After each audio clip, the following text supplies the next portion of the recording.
Hello, everyone. All right, tonight we welcome back my guest, Matt, to talk about some political and racial issues happening in America and dive into what has been making the news. We have Lebron James had the N-word sprayed across his house, actually his front gate. Bill Mahr referred to himself as not being a house N-word, but somehow it was Senator Ben Sasse who was criticized instead. James Comey testified in front of Congress on his firing by President Trump, and while both sides were hoping for a slam dunk, funny little pun there for tonight's game, instead both sides were given fodder to continue the argument. Reality winner, the person, not a show contestant, was found to be leaking classified information to help bring down the Trump presidency, but her background details are far from a patriot, that's for sure. The left's favorite socialist hero, Bernie Sanders, isn't offended when radical Islam proclaims the death of infidels or their killing or their statements of faith, but certainly has a problem with the Christian faith of a Trump administration appointee. A liberal leftist group is patrolling Evergreen University's campus after multiple external threats and are starting to scare students. But is it the baseball bats they are carrying, or the fact that they look like rejects from a homemade video version of the Suicide Squad? We begin there on the Generation Y Conservative Podcast.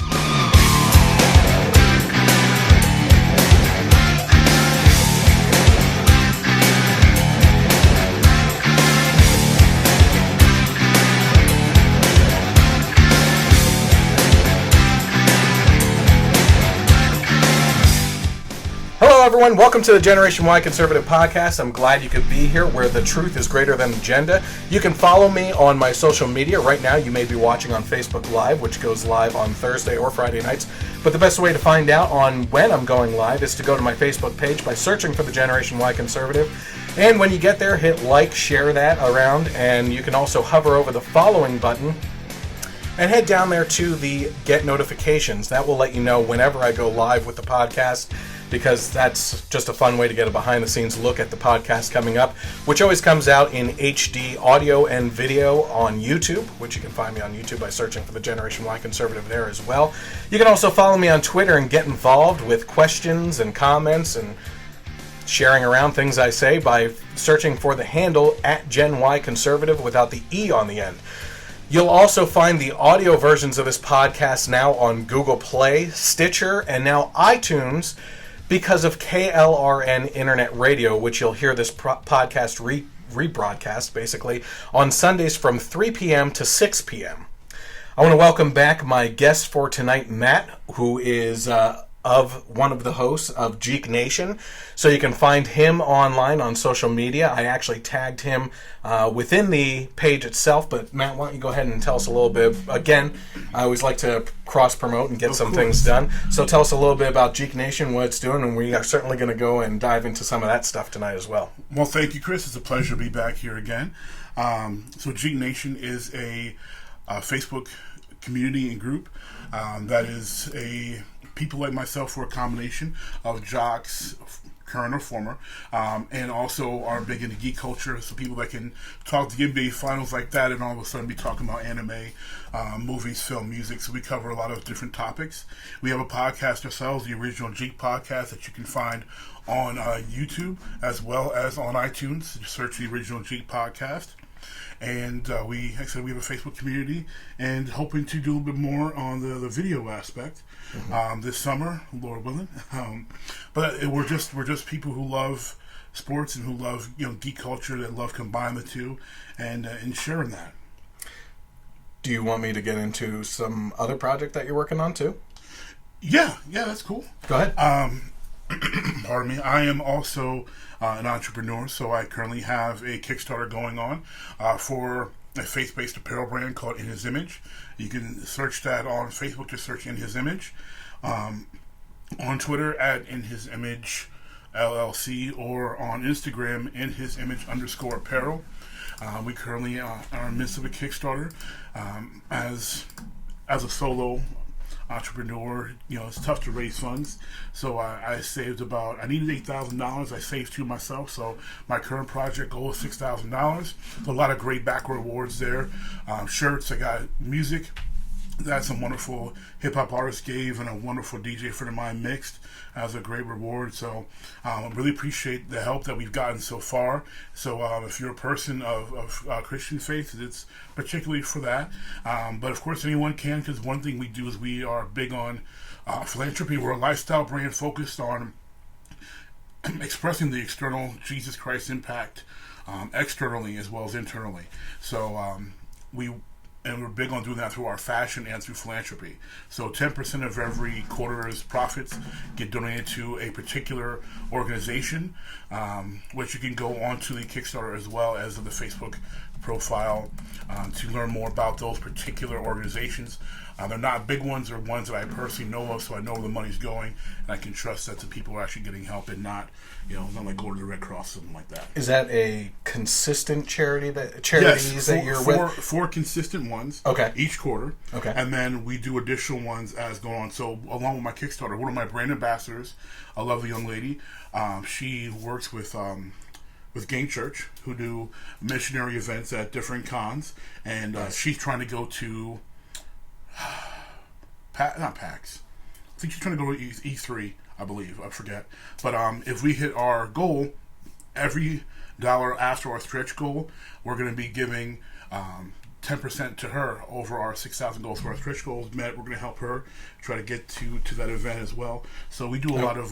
Can I ask you real quick what she does there? So what she does there, so what Game Church, what they do is they go to a con, like a big, like New York Comic Con, for example. They have a booth. They have Bibles specifically for gamers. It's called. You can actually it's on iTunes now. Oh yeah. In the App Store, Gamer Bible. It has a picture of Gamer Jesus with a headset on, holding an Xbox 360 controller.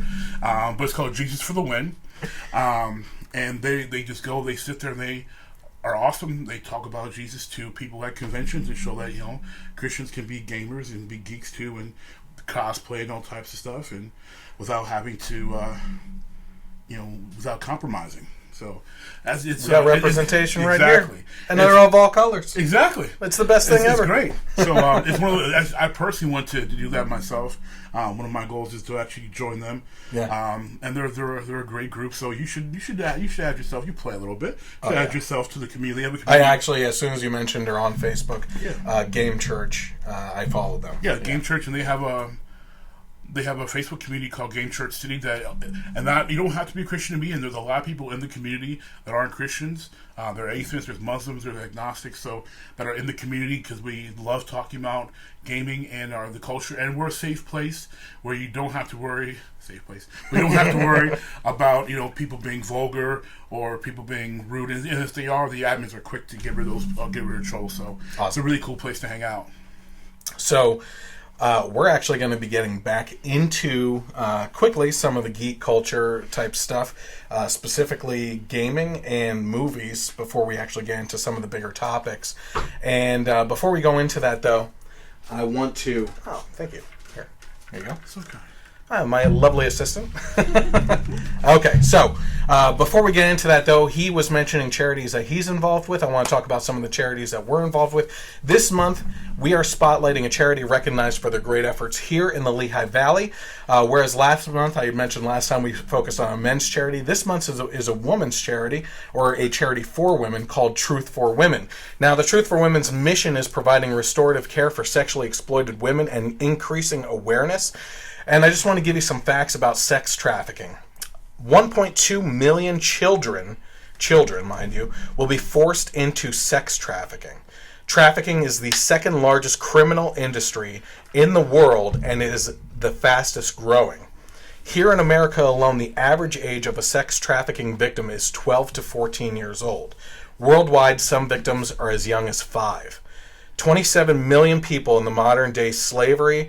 There's 80% are women and children, and generates $31.6 billion every year. The average lifespan of a trafficking victim is 7 years. Now, with the Truth for Women, there is an option on their website where you can host a home gathering, and this is an event that gives you and your circle of influence and the opportunity to impact lives of women that they serve. Through learning more about Truth for Women, you can become inspired with this, get involved, and financially support Truth for Women. So for more information, about that specific event gathering that you can host at your home, church, or business, you can email them at info@truthforwomen.org. And you can also find out more information about how you can volunteer and donate to this great cause by visiting www.truthforwomen.org. So, I have a script here. Okay. But things have been happening this week in our realm with the geek stuff. Yes. Where do you want to start? Video games or movies? Because I know you're itching for one of them. Let's just start with games because I've been my PS4 controller broke, so I've been going through withdrawal. So yeah, I can buy. That's why you should probably switch to Xbox One with us, the rest of the good community. I actually think about buying an Xbox 360 only because Xbox One. Yeah, please. Because I saw it on. Hey, if you're a fit amount of price, they sent an email. You got 500 gig white Xbox One, $103. I think it was on backorder, but I was like, yeah, I might do that. But no, I love my PS4. I was a little rough. I got more kids than you do. A little rough. On my controller, so I had to buy a new one, and Amazon told me it got delivered today. So I am going through a little withdrawal. Okay. So yeah, let's stick to gaming because I need something to get me jazzed up.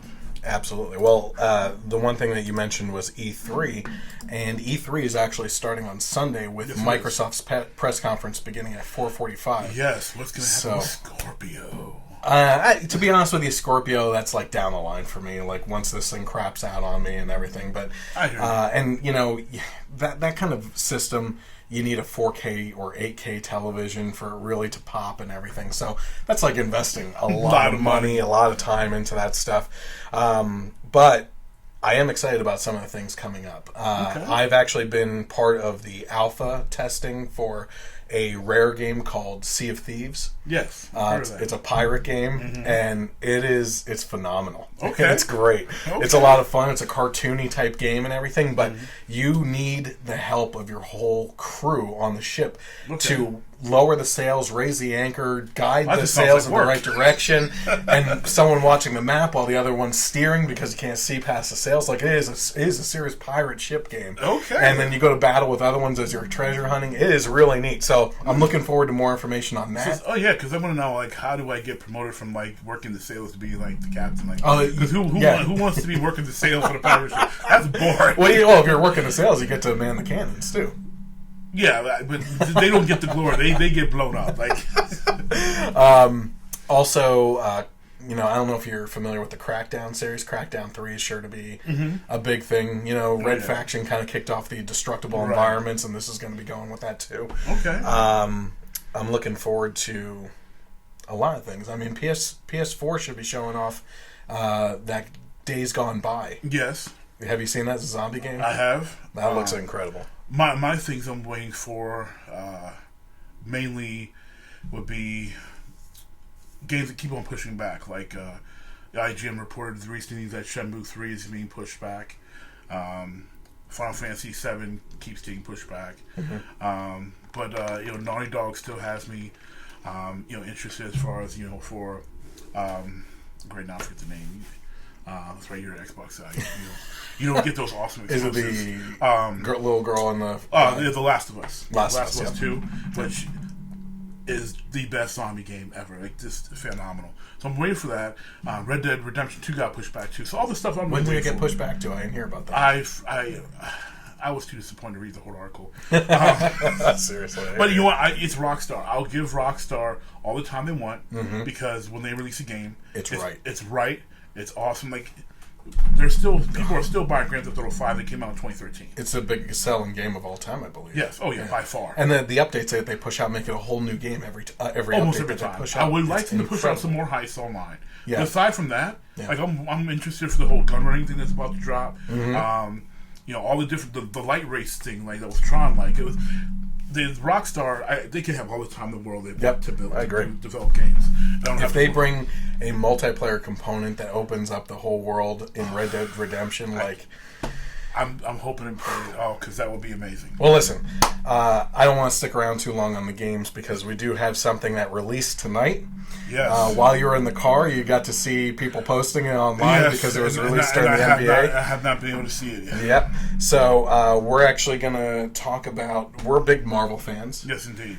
We got some racial issue topics that we're talking about tonight, and we discussed in the last Geek podcast the superheroes of color and everything, and we talked about the lack of it and Black Panther coming out. We were both excited about that. Excited. And so during the NBA Finals tonight, they actually released a teaser trailer, not the full trailer, Right.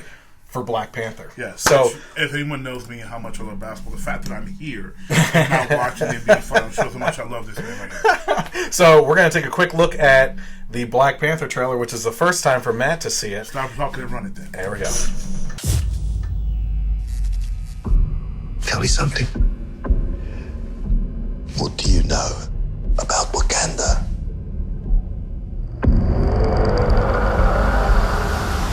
It's a third world country. Textiles, shepherds, cool outfits, all a front. Explorers have searched for it. Called it El Dorado. They looked for it in South America. But it was in Africa the whole time. I'm the only one who's seen it and made it out alive.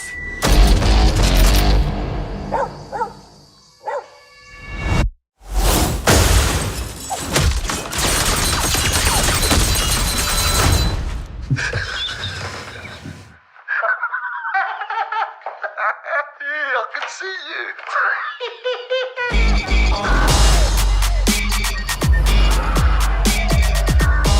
The world is changing. Soon there will only be the conquered and the conquerors. Step into the spotlight.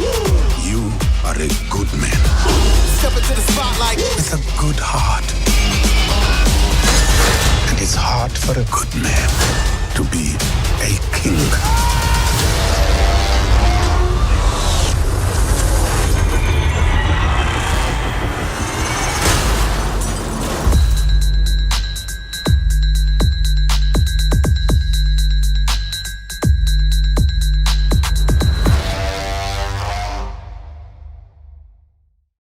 What do you think?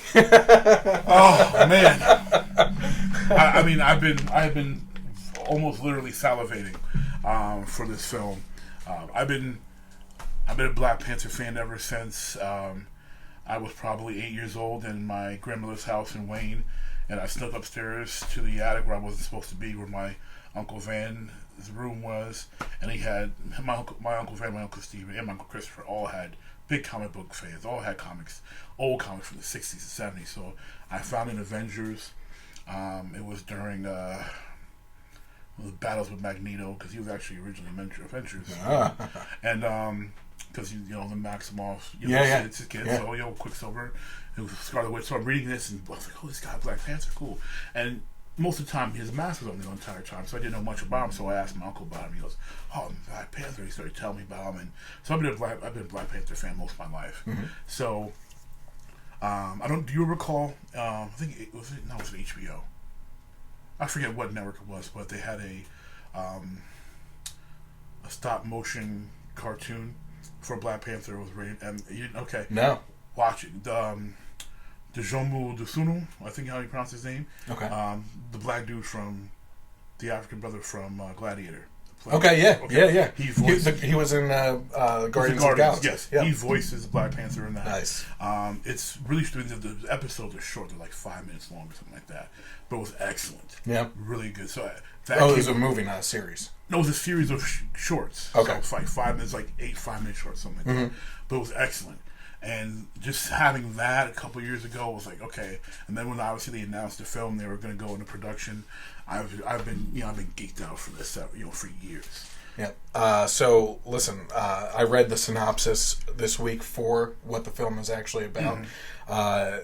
Black Panther returns to Wakanda, which is actually famously known for the metal that is used in Captain America's... Vibranium in Captain America's Shield. Yeah. You have... Is it Dr. Claw? Or Professor Claw or something like that?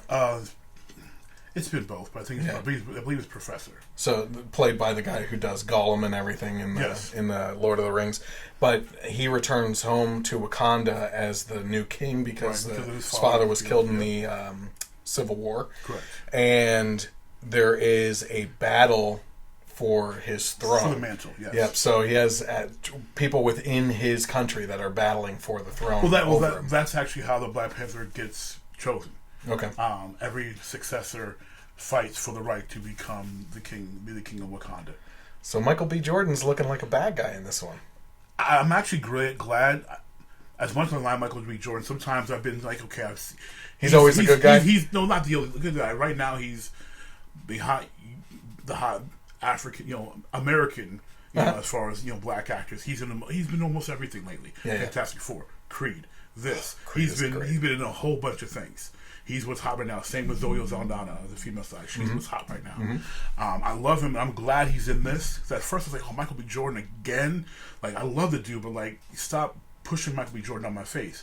But being that he is a villain in this one, I'm interested because it's giving him some time to show his range, to show that he can do more than just be Vince from Friday Night Lights or be Creed's son or always being the good guy. Let him show what he can do. I have two predictions. Okay. Number one, in regards to the full trailer, I think it's going to be released with Spider-Man, which is just that around makes the sense. corner. Yeah, Spider-Man Homecoming is just around the corner. Yeah. Two, I think you're right. I think we're both right. I think Michael B. Jordan's going to be a villain in this one, but I think he's going to stick around the series. I think once the true king is chosen, he'll come around and be a good sidekick kind of character. I really do, because I know who his character is. So, okay. I don't know anything about Black Panther. I know his character is, so I know he is a villain. Always. So yeah, that's a villain. Yeah, so I'll leave that one spoiler alone. Okay. I'm concerned with him coming back, because one thing that Marvel has been doing that I just don't like is they keep killing all their good villains, or even villains that could be good. Crossbones should not be dead. They killed him. Even in the Netflix, they killed off Purple Man. Maybe you couldn't keep Tenet, I don't know, but you killed a great character. Purple Man? Yeah, Jessica Jones. That was his name? I thought it was something else in that. Well, they called him Kilgrave. That's his real name, but comic book fan. Best Marvel villain to date. Because when you can control people just by speaking, like, what do you have to do? And also in the comics, he's actually purple. His skin's purple. Yeah. He wore purple suits or something. Well, he wore purple. Yeah. Well, David Tennant wasn't going to fake. He's Doctor. He's not going to face purple paint on his face, shave his head. That wasn't happening. But another great character they killed off, Cottonmouth. Cottonmouth, he's amazing. He's a great actor. But Cottonmouth is one of my favorite Luke Cage villains, especially in the early days. And killing him off in the first season, I was like, bruh, this is Cottonmouth. Speaking of which, we have the Defenders coming out this summer. We do. I'm excited. I'm excited, but I'm also, because of the flop that was Iron Fist, I'm also, I don't know. I agree. Because Daredevil was excellent. I love Luke Cage. Jessica Jones was like, and then Iron Fist started off like, I actually liked Iron Fist. It was the weakest of the links, right? I really like Jessica Jones. The problem with Iron Fist is what I said to you before it even came out. Is Finn? Nothing personal against Finn Jones. I like the guy. He's great. Game of Thrones. I just not think he could pull off a martial artist, and he can't. And some of the writing for him was just goofy. Like, I think it was. Well, you know why he didn't do good in this, right? He can't fight. Well, no. The choreography was terrible. He blamed it on Trump.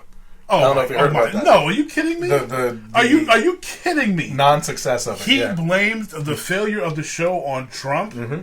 No, it's the fact that his choreography was horrific. He can't throw a punch or save. Now, they had the woman that plays Colleen Wing, I forget her name. She's fantastic. Obviously, Rosario Dawson is always a good and everything. Night Nurse, right? I think she's going to be the night nurse. Okay. Yeah. The guy that played Ward, amazing. The guy that played, I forget her name, the sister, great. The dude from 300 that played their dad, great. Everybody. Who was the sidekick? Oh, his Asian girl. Oh, Colleen Wing. Yeah, she's really pretty. She's excellent. I'm just saying she was a good sidekick. But Oh, while you're on the topic, I agree. but like everybody but him was great. And then they gave him goofy lines. Like episode 8, he's getting his butt kicked, and he's like, "I'm the immortal Iron Fist. I never lose." Like, what are you talking about? You lost a fight every episode. You never lose. You've been getting trashed. You got beat up by the dude with the doing drunken boxing. You got beat up by a regular security guard guy. Like, what do you mean you never lose? Like. All right, well, so let's get into topics for tonight. Right. We got some video games and movie stuff out of the way there, since we got one of the hosts of Geek Nation on here, so I figured we'd dive into that a little bit before we got into it. So again, you can look for Geek Nation. Geek Nation, search Geek Nation on Facebook. Search the podcast, the original Geek podcast. On iTunes, liking my stuff, and YouTube. Give us a like, subscribe on YouTube. We appreciate it. We're starting to broaden some other video content for viewing as well as audio pleasure. So if you like hearing people rant and talk about video games, sports, and somehow how some of those connect together, we are the three Geeks, Jock plus Geek, that you want to hear. So before we actually move on, speaking of movies, I did video the Wonder Woman review on Monday. Okay. That we did, and haven't edited it yet. Okay. So that will be coming out shortly. I still have to see the film. I'm very excited. I wanted to go opening night, but I think I forget. One of the children were sick or something like that. I couldn't go, but I can't wait to see Wonder Woman. It's worth seeing. I will say that my score is not phenomenal for it. Okay. But it is definitely worth seeing at least once. I will say that. Okay. And I should have that review with my buddy Mike, who has been on the podcast multiple times, as well as movie reviews. That edited video of the review for Wonder Woman should be up hopefully by Monday, maybe even sooner, maybe even by tomorrow night. Well, we're talking reviews before we jump into this thing here. Let's propose right now we do a joint review for Spider-Man: Homecoming. I want a big group. I want to pack my car full of people for one of these movies. I'm down. So I have to warn you though, Mike called the front seat on that one. So. Me and Mike will talk about that. I'm a little bigger. I'm a little stronger. Me and Mike will talk about that. My legs are a little longer. We'll talk about that. So okay, that's good. So I got you. I got Mike. I think Nick will be coming along for that one as well. Clarky get free. Hey, I invite him to everything. He doesn't want to get involved in the political podcast because of his job right now, but makes sense. The geek stuff, he said he would be willing to come back on if we have another geek episode, and I would think if he's down for Spider-Man. But to be honest with you, I invite him all the time, and has to see that stuff with his wife, and of course, then kind of kicks me to the curb. So I don't know what that is about. I have to say though, it's pretty cool that his wife wants to go see that stuff, and she does, which is awesome. Yeah, absolutely. Yeah. Hint, hint. For wives out there, girlfriends. My wife is more than willing, actually, except for Wonder Woman, because my wife is so incensed about Gal Gadot. She thinks because my wife loves Linda Carter. She thinks Wonder Woman. She thinks Linda Carter. So she not after this one. She won't be. She refuses to see it. She won't see it because she wants Linda Carter to remain in her mind as Wonder Woman. Yeah, and Adam West is still Batman. Hey man, I love that. I love that Adam West is Batman, so I can't front. I have the movie, and I'm not ashamed of it. So have you heard about Evergreen University? What's been going on there and everything? To be honest, I hadn't heard the rumblings about. I heard the name popped up, and I've seen a couple things, but I didn't read or watch anything about it. So this is all fresh to me. So let me have okay. So in Evergreen University, a vigilante, by the way? Oregon. Or Washington. Yeah, okay. It's one of those western states. Okay, it's Evergreen, a liberal that makes sense. Okay. State. So in Evergreen University, a vigilante student group has started a community policing group, and they're wandering the campus with baseball bats. That's safe. Yeah, and more left-leaning. So, baseball, you ready for the hit? Oh! Oh, no! I'm sorry, was that my LeBron James flop? Wait, I have to do. I have to do the we don't assume line for every episode that I do here. So while the specific reason of the formation of the bat wielding group is not known, speculation is that the group was formed in response to campus closing on Monday due to an external threat, which happened to be actually it's mentioned right here. This will be the second time the campus is closed in 4 days due to threats. It's the end of the year. I think that's typical. I think it's probably finals time and everything. The first threat closed the campus for 2 days after someone had phoned the college saying that someone was going to bring a .44 Magnum to school and shoot communist scumbags. Now, let me tell you something. What is this? What are your thoughts? Are we back in the 1980s and we're trying to shoot the commies? Well, or is this okay? Or is this?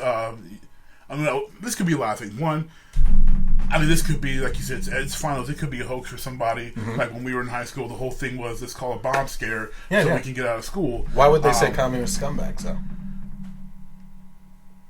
Either they're stuck in the 80s, or they want to give off the impression that they're a conservative trying to, if this is a liberal school, I don't know anything about Evergreen. As well as a liberal state.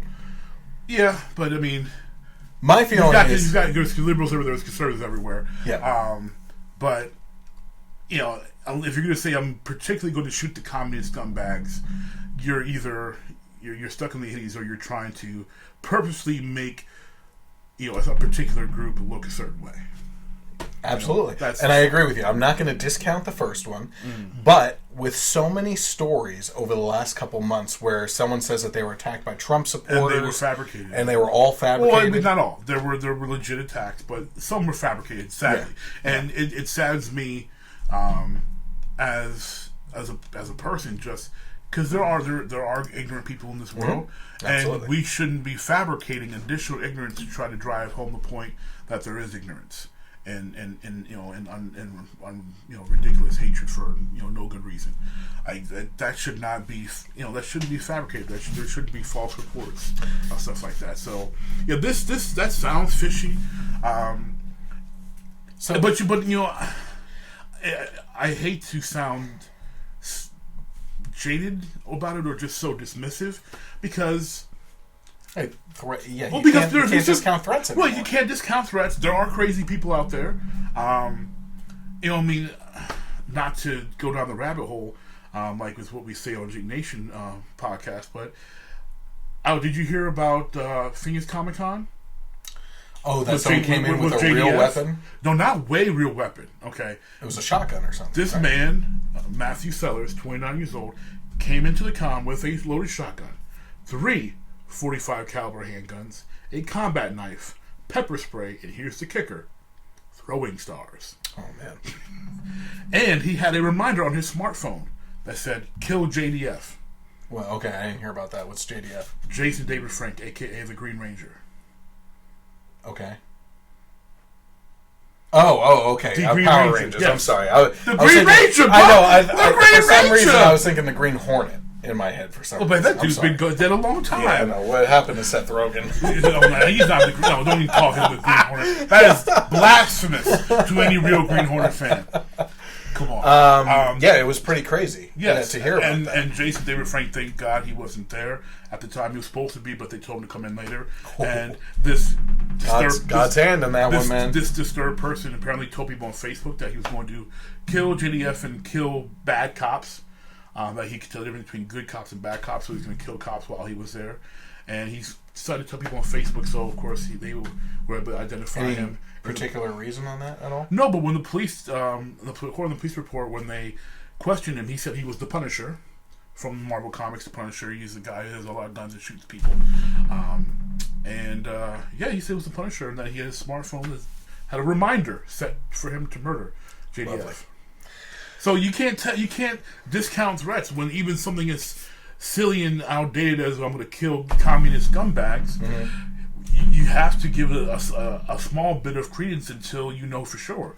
Well, to go off of what you were saying, actually, I almost used it as one of the stories for tonight, especially since it was a racially charged story. And I'm not just doing that because Matt is on. He specifically asks me to go over these types of topics while he's on. I specifically mentioned, LeBron James because, but then we'll go into that. Yeah. So one of my liberal friends posted a video of, you're going to hate me on this. Okay. It's Charles Barkley and another black gentleman who's on he's a host of something. Talking to the alt-right. White supremacist. I've seen that people that posted. I turned it on for a second. Something distracted me. I didn't watch it. Yeah, Richard Spencer, I want to say, or something like that. Yeah, I've seen that. He's the guy, that one video I showed you during the election that was doing the Hitler sign at that one rally, whatever, for Trump. And okay. See, I didn't have any idea who he is and everything. And apparently, someone said that he has a big following. He has thousands of followers, but these big people have millions of followers now. Like he's small potatoes on the. Yeah, he's got a small following. What got me though, was on that video. They put black banners on the top and bottom, and then put.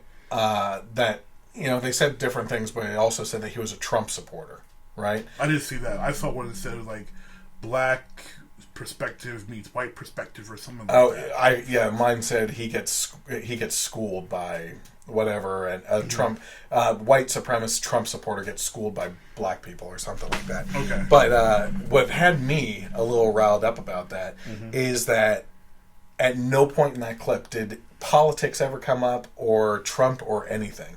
So again, kind of like what you were saying, like putting out this false narrative to shine a negative public spotlight on something that isn't really there. And Mike and I were kind of talking about this last week, which is MSNBC. Their news is, well, if this is happening, then this might be happening. And you go so far down this what if this type thing that when someone starts tuning in, if they're in the middle of a story, they think that it's real. But it's all on fabricated, this might happen. It's all on supposition. Yeah, it's ridiculous. So I took issue with that, and we got into a little back and forth with someone respectfully. She was nice about it.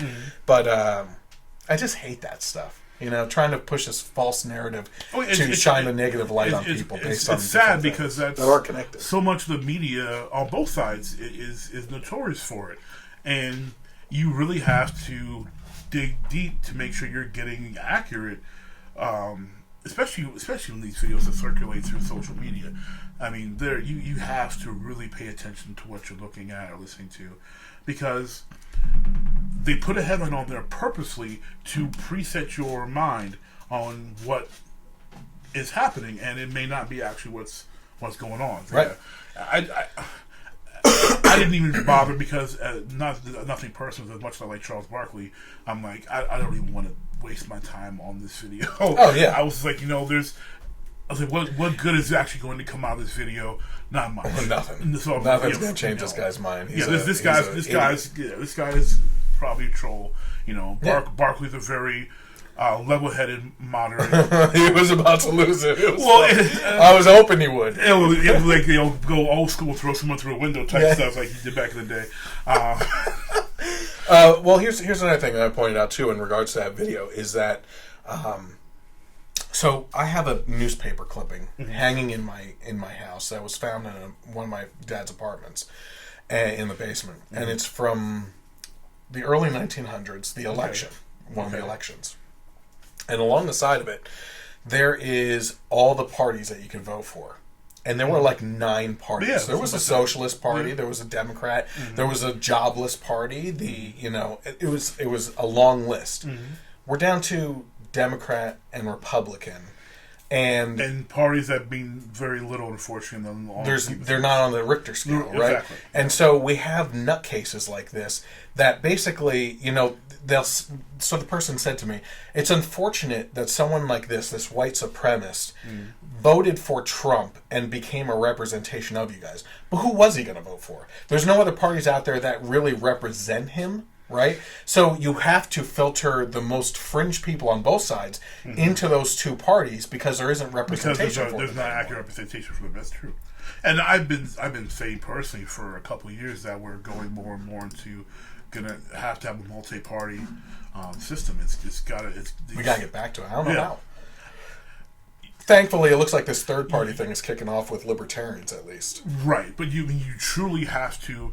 Well, the only way to happen is actually people to find a candidate or candidates in their area that meet them. They actually have to get off their butts and vote, and you have to break the system. Yeah. Through the system, you have to break it. If you want to break a two-party system, you actually have to forcefully break it. We've seen shades with the support Perot got in the 90s.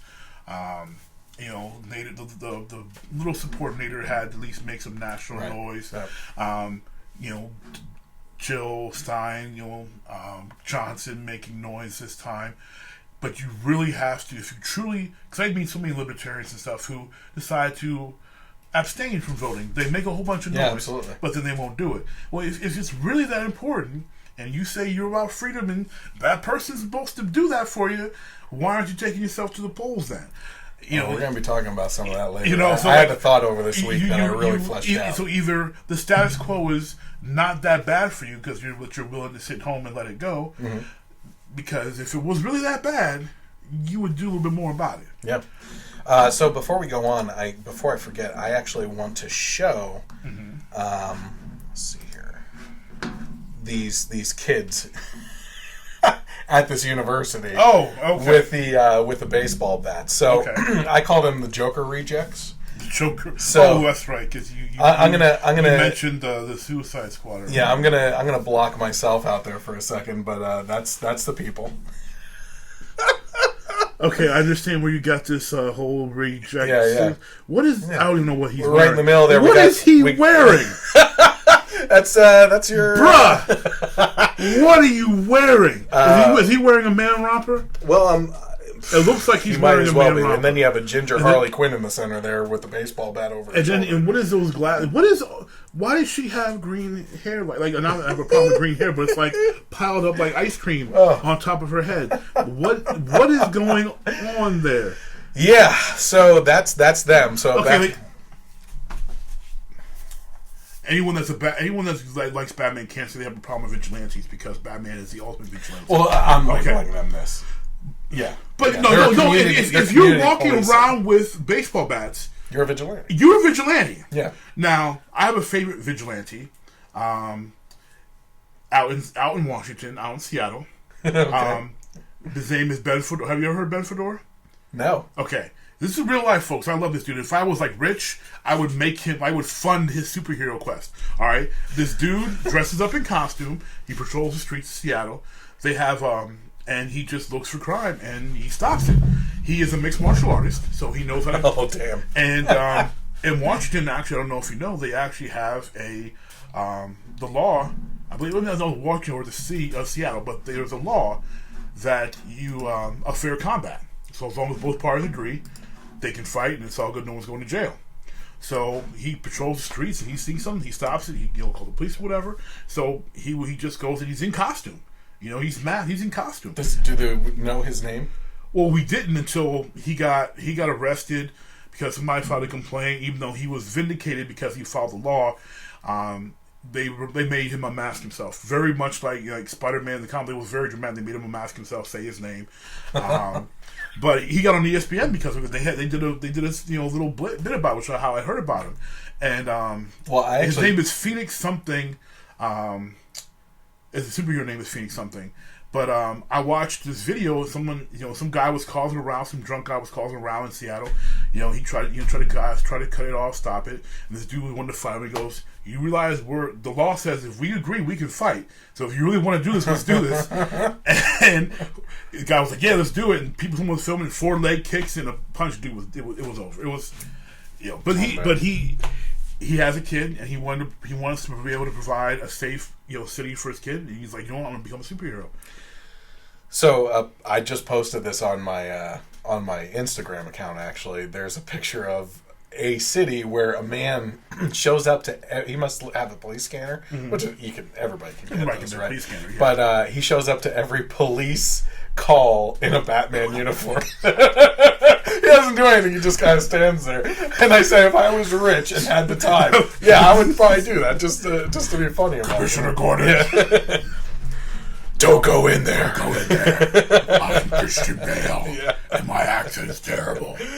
Okay, so back to this story here. According to a professor, a student said, because I had shown some criticism to the protest that was occurring on campus in earlier weeks, I have become targeted and harassed by a wide number of students on campus. Recently, there have been a number of students who patrol lower campus with weapons like baseball bats and tasers who claim to be making the campus safer, but in reality are making campus more hostile. Yeah, I mean, as soon as you introduce yourself into a situation of a hostile nature... And you're brandishing a deadly weapon.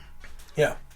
So someone's going to take it as a threat. And to be honest with you, I didn't put up the videos to watch tonight, but they are chasing down a kid who is walking around campus with chalk, putting the Pepe frog. Do you know anything about that? So apparently this Pepe frog is a symbol of the alt-right, But they're going to get that offended over chalk that you could literally pee on and wash it away, and that they have to chase this guy down literally with baseball bats. I saw that picture. I really don't know if they're chasing anybody. I mean, yes, they've got bats. Some of them you can outrun, I'm just saying. They just don't look that threatening. None of them look like they know how to swing a baseball bat. They can throw it over the shoulder. They just don't. I mean, that one looks like what's her name? Elsa from Frozen. Unless she's gonna let it go and freeze me, I'm just I ain't scared. He drew Pepe the Frog. Let it go. Yeah, just let it go. I don't know the song. Thankfully I've got children that haven't even seen the whole movie, so I'm like the one father who has escaped seeing Frozen. Well, okay, so the climate of Evergreen campus has been dangerously hostile. Biology professor Brett Weinstein faced backlash from students when he disagreed with black and Latino students forcing white students off of campus during the day of absence. Have you heard of that one at least? Day of absence. Yeah, I forget what it was. It was supposed to be more or less a day of solidarity to walk off campus and abandon classes and everything, but it was more so obviously the black and Latino community. Okay. Sorry, I have something in my eye. Okay. But they were basically trying to. These students were trying to force the white students off campus, and the professor was sticking up for them, saying, "Hey, we're here actually to learn. This is what the day is for. Like, you can stay and we'll continue learning." You know what I mean? People have a choice. If they want to go, cool. And to me, I would never, in my personal advocacy, for as a black man, I would never try to force anyone to go along with me because if I forced you, how do I know you're going? You're not going of your own volition. So I have no idea if you're going as genuine or not. Yeah. If you go of your own volition, then I know I have an ally. If you don't, and for whatever reason, fine. I know where you stand, or you don't know where you stand, or whatever. But why would you try to? That doesn't make any sense. That's just stupid. It's like walking in the protest and the leader saying things and they're like, yeah, and then they say something and they're like, start veering off. Nope, not gonna go there with you. Or it could be a certain senator from Vermont who boasted about marching with Dr. King, but when the black folk, the very few black folk, by the way, in his state, tried to get help from him and they said we felt ignored. Well, you don't want to say a name to that one? Oh, everybody knows who I'm talking about. Who? Is he a favorite among the left? The colonel's clean-shaven cousin. Okay, so one student has already been assaulted by an Evergreen student mob. A freshman at Evergreen named Nolan, whose last name has not been given, protested the treatment given to Weinstein, the professor, with a video showing Nolan having water poured on him, his glasses ripped off and thrown by students, and in a second video, Nolan and his friends are accosted by a group of students, one of which is carrying a baseball bat. A coalition of students of color gave Evergreen College President George Bridges a list of demands on May 27th. One of these demands is that all weapons possessed by campus police be sold, and for a student collective to develop and implement an alternative to campus policing. So you can read more on that story from the Blaze article posted on my Facebook page right now if you are interested. I just want to know why they think they have a basis to demand that the weapons be sold. First of all, demands are happening from students all over the country right now. Did you happen to see? I want to know. I want to know when one of these students who weren't even probably alive when the whole thing at Kent State went down. You're probably too young. Oh, you're not that much young. No, Sniper on Top, right? Yeah. Tyra Banks played in the movie, right? Yeah. Okay. You remember how that made me cry. Yo, that's because this Tyra Banks guy shot, man. Of course you cried. I cried too. Yeah. But that was real. That was life. Yeah. That something like that hasn't happened in years. Now, if you want, in a time, feelings are getting hurt right now. Well, you know what? Feelings get hurt all the time, and that doesn't mean you need to. Because you know what? You take weapons away when people get hurt, and you bring the right people with weapons to help protect you, because you're not walking around with weapons. So when someone like the Virginia Tech, tragedy happens, maybe you have somebody to help protect you. Because if God forbid Kent State happens there, what's going to happen if your campus security have nothing but pepper spray or a microphone? They're going to do is supposed to yell. Oh, you got to yell for a student with a baseball bat. Yeah, and in that part, they clearly don't know what they're doing with those baseball bats. Yeah. And anyone, and I don't understand that mindset, because if most of these people, I should say most, a good number of these people who do these dangerous attacks in public places, a good number of them know what they're doing. They have some sort of training with a weapon.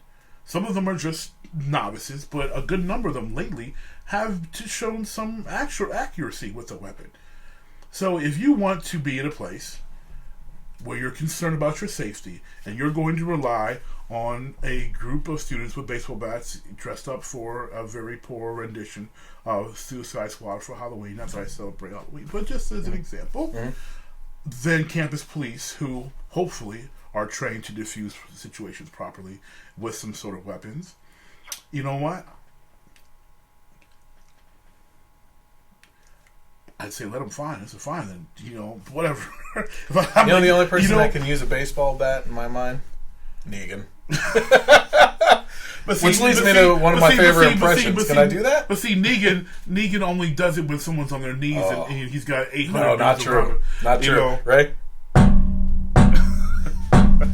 Little pig, let me in. I wasn't bad, actually.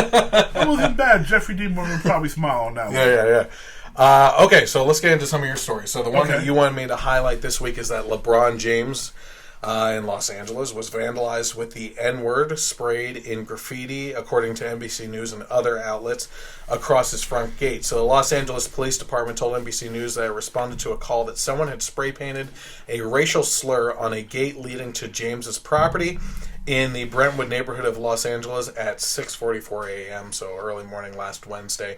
A source familiar with the incident told NBC News that the word had been spray painted on the gate.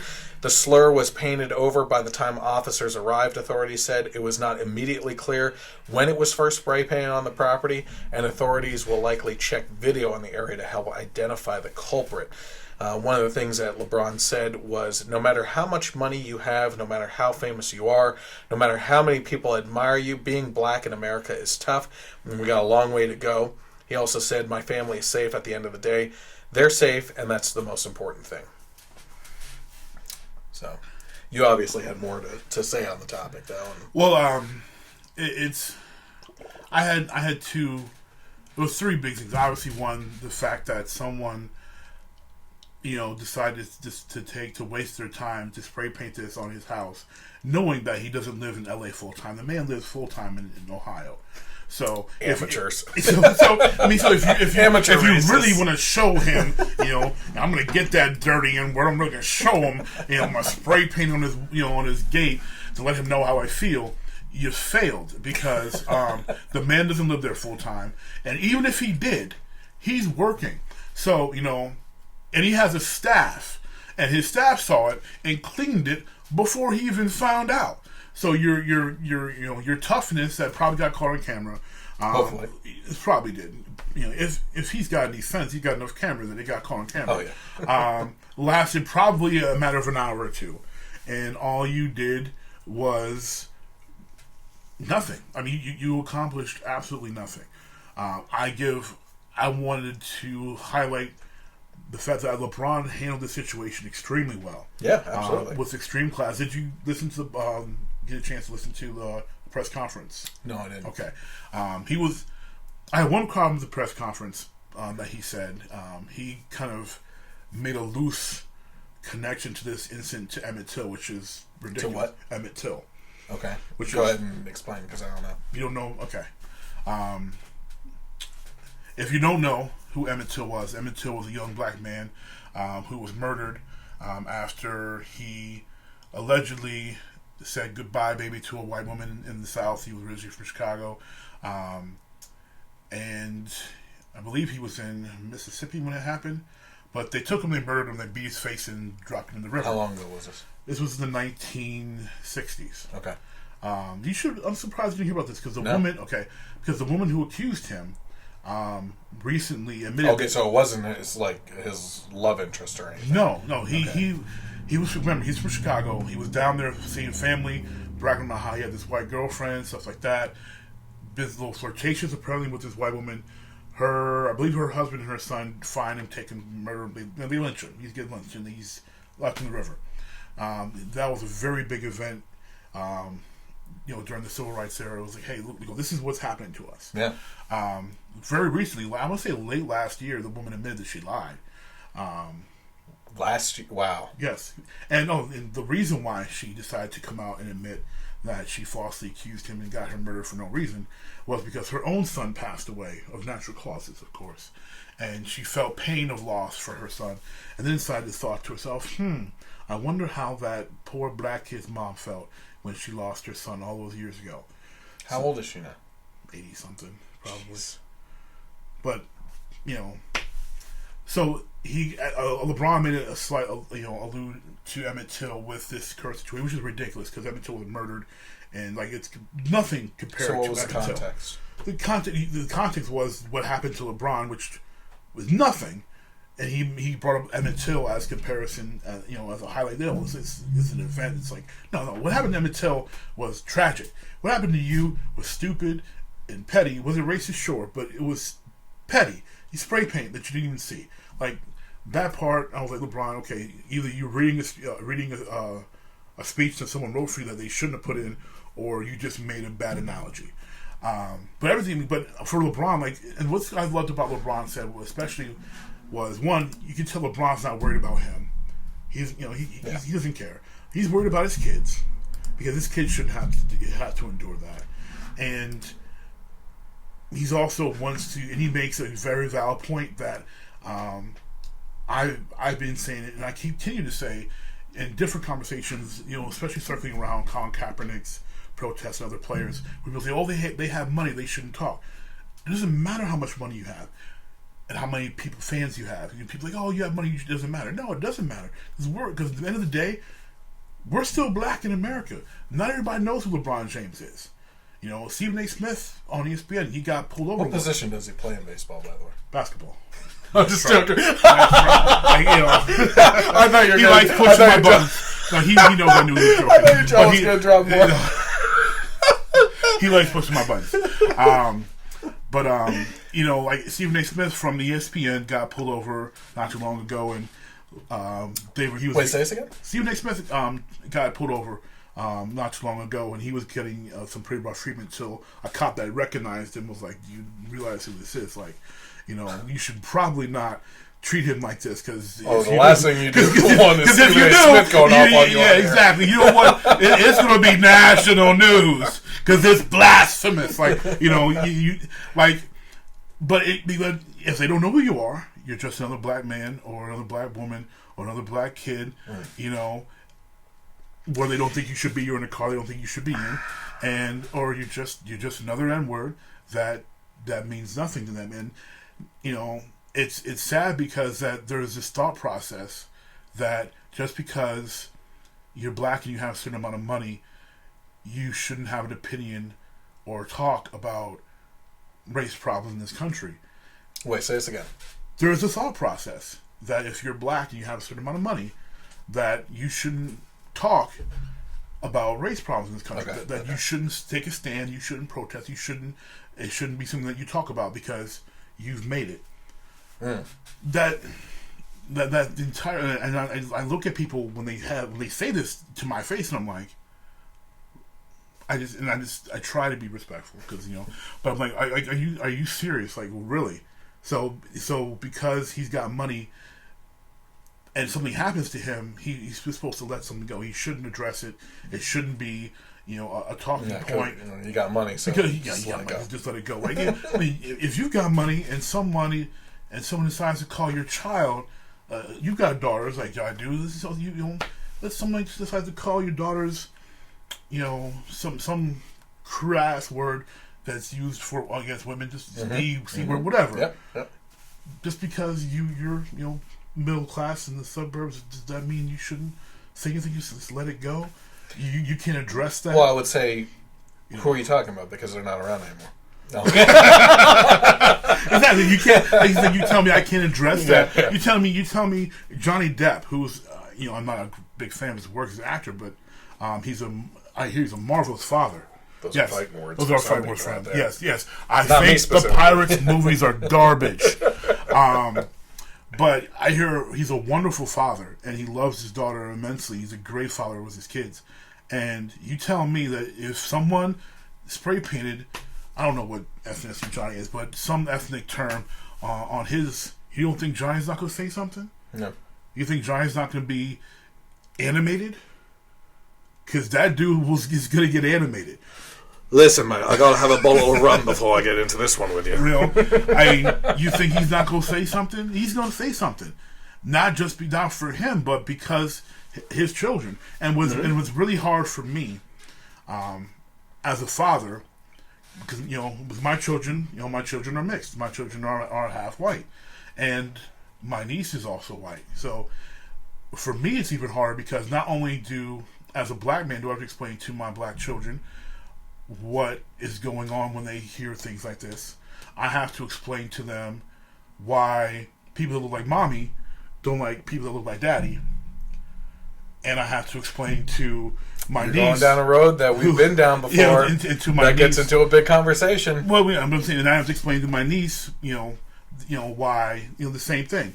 And it's just, it's tough for someone like LeBron to have to deal, because it's not tough for him. He's got to talk to his kids, And as a parent, you do your best to shield your children from the ugliness of the world as much as you can, within reason, because they do have to learn. But that's something that LeBron should have to talk to about with his 9-year-old son. Okay, let's go down this road, because I don't know. I don't think we've ever had this conversation on the podcast before. I don't think so. So we're wrapping up LeBron James. Yes. We can leave him behind. I mean, if you want to reference, we can tie this into the other one with Bill Maher's next. Okay, it's right up, because we're going to tie it right in and everything. But one of the things I've said to you, we've had, and to be honest with you, I don't know my podcast from our private conversations, because we're always talking about it. You want to bring up racial issues with me to get my feedback, and I bring them up to you, and we start talking about them, especially with what's been going on. We've mentioned, and if anyone knows, we don't bring up for argument's sake. It's for just it's exposure, enlightenment, to say, hey, this is what's as a talking point. Yeah. So one of the things that we had talked about in the past, and is kind of like what you're talking about talking to your kids and everything, about the environment out there for racism, right? And I get that. I'm not completely ignorant saying that there isn't racism out there, because there is. Obviously there is. We do stories on them and everything. Mm-hmm. But the one thing I have to say about that is exactly what you're talking about, which is the the context in which racism is brought up within families and talked about, right? And I feel like there's this, there's been videos put out over the past couple of years of trying to highlight how conversations go between minority families, like kind of quick commercials, you know what I mean, that they put together, like a white room with a parent and a child sitting in a chair, and they get them on video, like explaining, you know, that this skin color is bad to some people because of whatever, you know, and they're trying to spotlight this conversation that's really tough for parents to have with their children. They show the children crying, like why don't people like you, mommy and daddy, and everything. And to me, I'm watching this and I'm thinking to myself, like, especially over the past couple of years with the conversations on police officers and everything. I mean, we had the Dallas assassinations and everything. You had all the cases with black members of society like Trayvon Martin, Eric Garner. People still need to stop talking about Trayvon when we talk about this, because he was not killed by police. Right, exactly. But I mean, when people mention Trayvon in this conversation, then they are not educated, because Trayvon. He was a patrolman that kind of. He wasn't even a patrolman. He was a neighborhood watchman. But the Mike Brown situation. Michael Brown, the Eric Garner. Yep. The Baltimore situation. And then then you had the Tamir Rice. Also the Philando Castile, and then I'm trying to remember his name now. The one in Oklahoma. And then you had the brother in Florida who was on the ground when he got shot. So there's too many cases. To remember. Here's where my point is going with that though, which is some of these videos that were put together were spotlighting how parents talk to their kids about how to handle a situation if you're pulled over by a police officer and you're a person of color, right? And they're talking about. You have to keep your hands on the wheel. Yes. You have to be respectful to the police officer. Yes. Always be upfront about anything that's in the car and whatnot, and always keep your hands on the wheel. You know, everything like that. Yes. Keep your hands in sight. Yeah. You know, to me, that conversation, along with the conversation that I hear about that they're having with kids and everything, is always this like mentality that. It's almost like a talk like there's no hope in this country at all for you as a minority. Growing up, you're a kid and there's no hope. You are going to be squashed in society. You're going to be hated. There's no hope for the direction of this country. Racism is alive and well, and cops are out to get you. You know what I mean? And here's how you have to respond with police officers. Now, in regards to the police officer thing specifically, I would just like to say, I, as a white person, no, I'm sorry, I take that back, because white people are crazy. I'm Italian. I say that all the time. I'm a different beast altogether. I'm going to have a conversation with my kids that I say, you do what police officers tell you to do.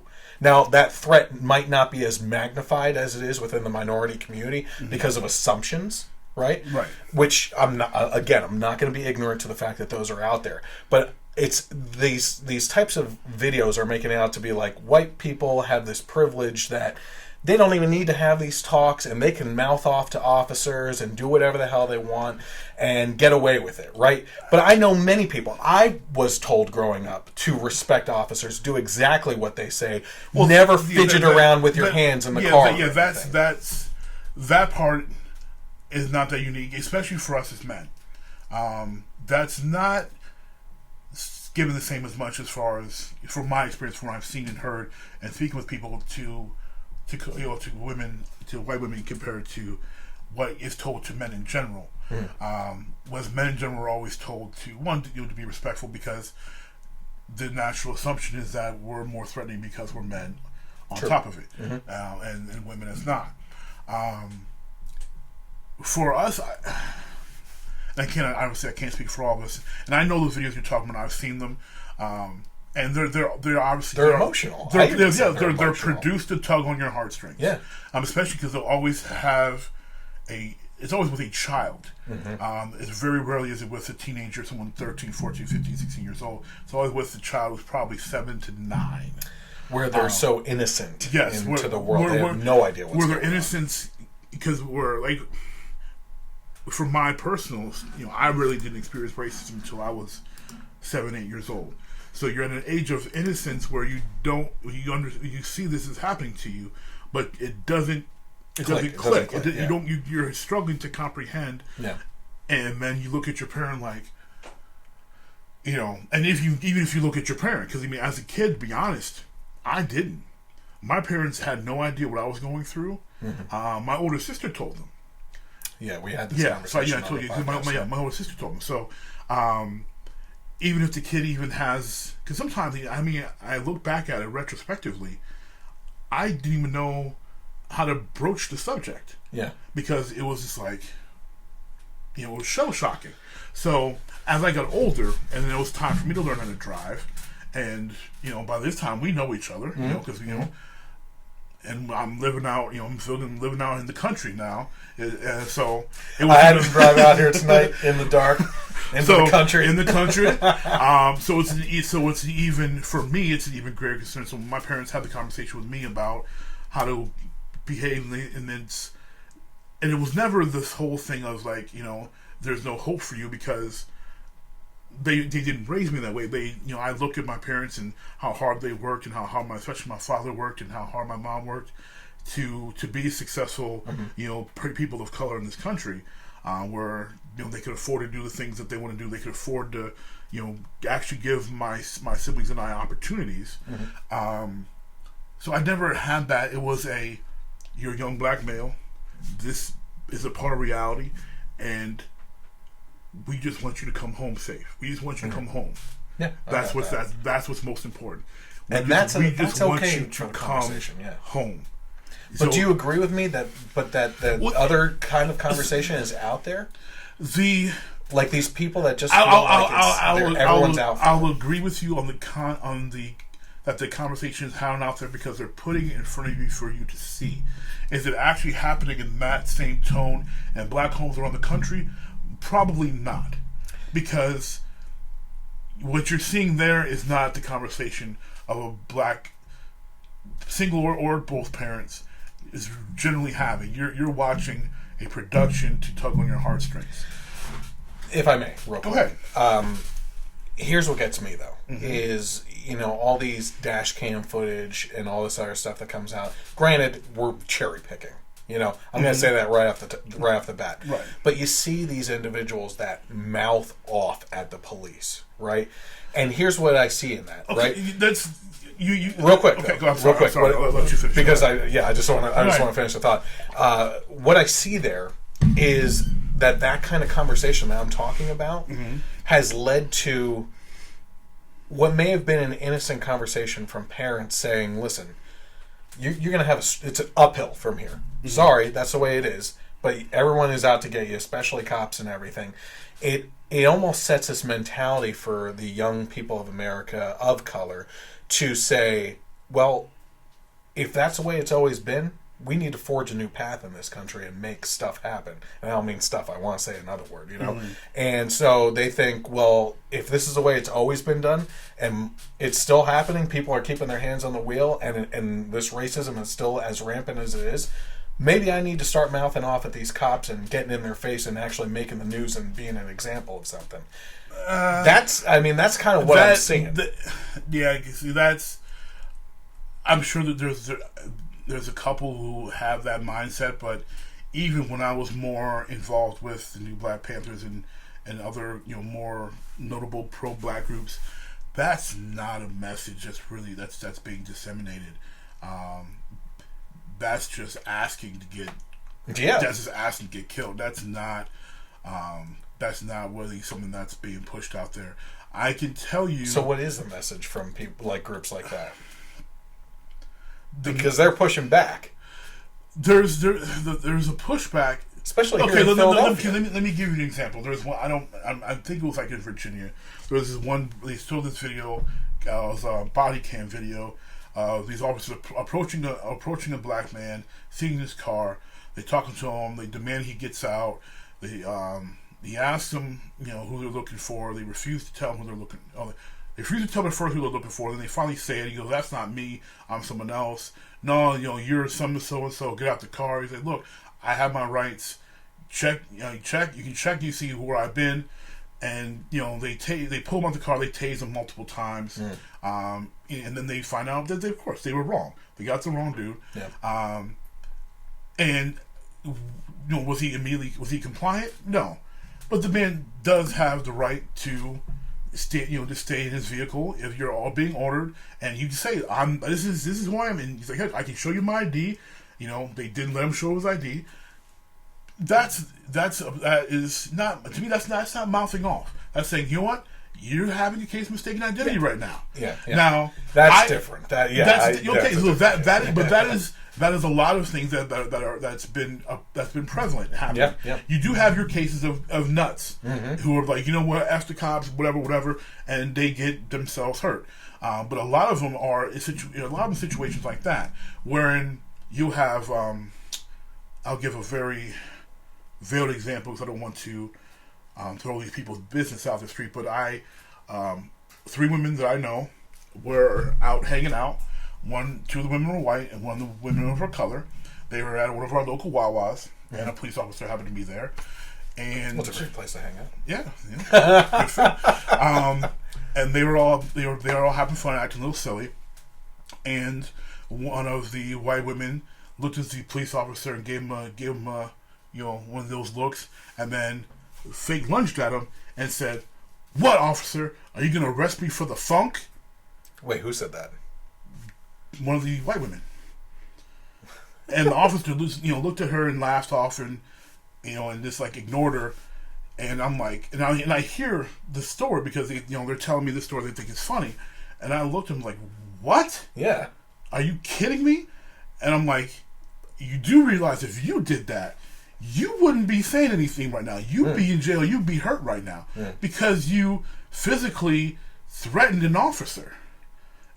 Say she gets away with that, and again, she's white. That's okay. So in that situation, and that's just that's an example of, and I've seen similar, not that to that brazenness, but I've seen that occur where, I can't. I see people do stuff like that to officers. I'm like, I could not get away with that.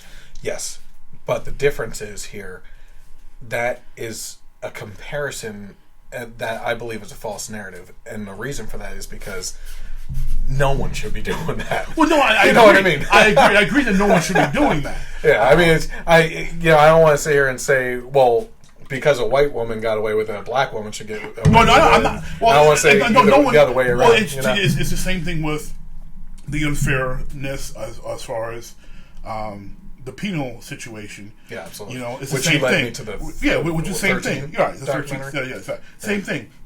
White man charged, with something, he gets 2 years. Black man gets 20. Mm-hmm. Same crime. Same thing. No one should be doing it.